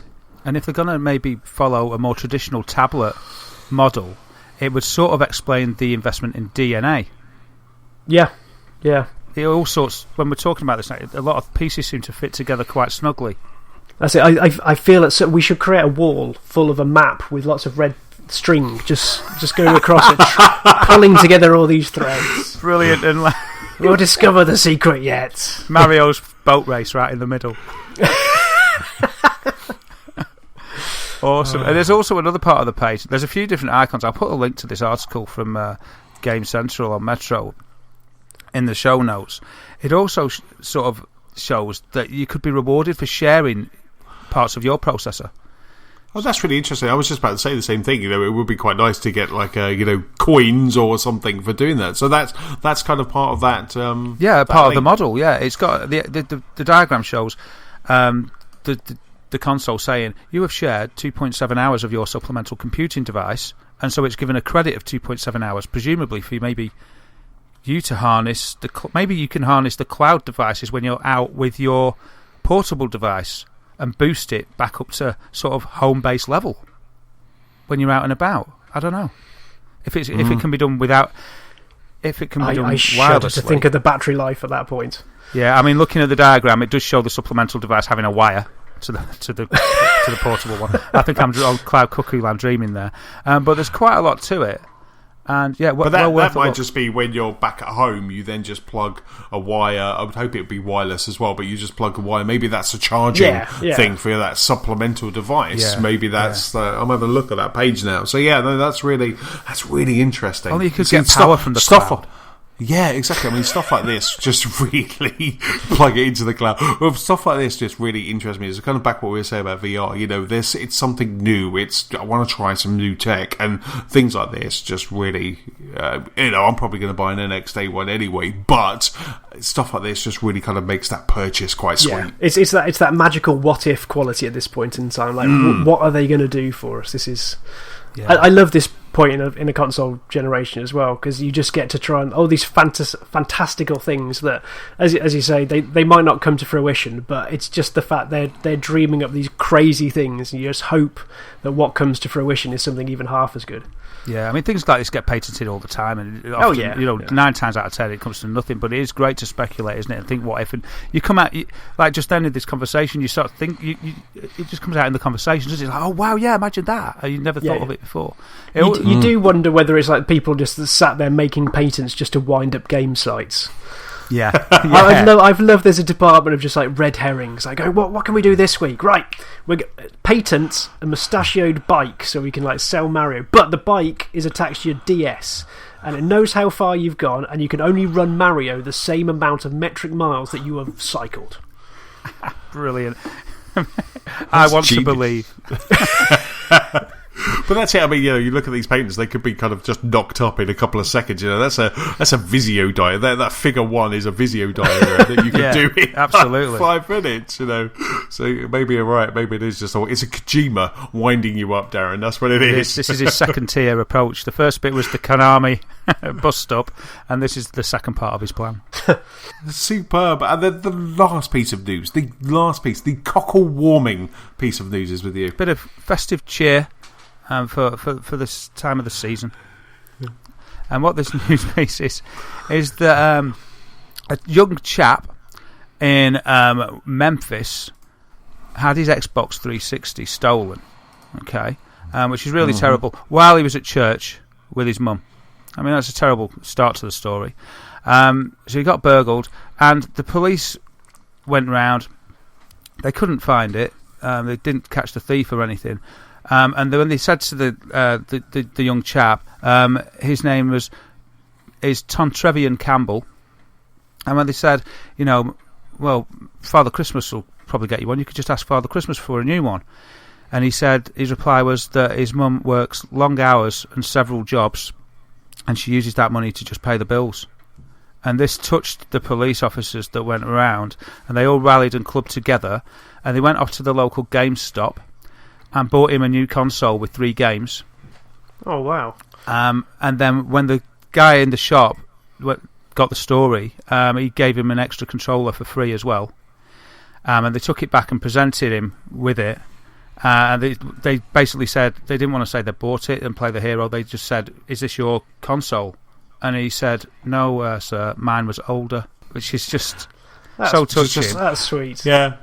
And so they presented him with it, and he was like really happy. They said that they tried to get some games that wouldn't be too violent. So they didn't get Grand Theft Auto 5. No, I don't know what games they got. I don't think they got him that. Or anything with Necro in the title, probably. Like Necro Dancer game. But yeah.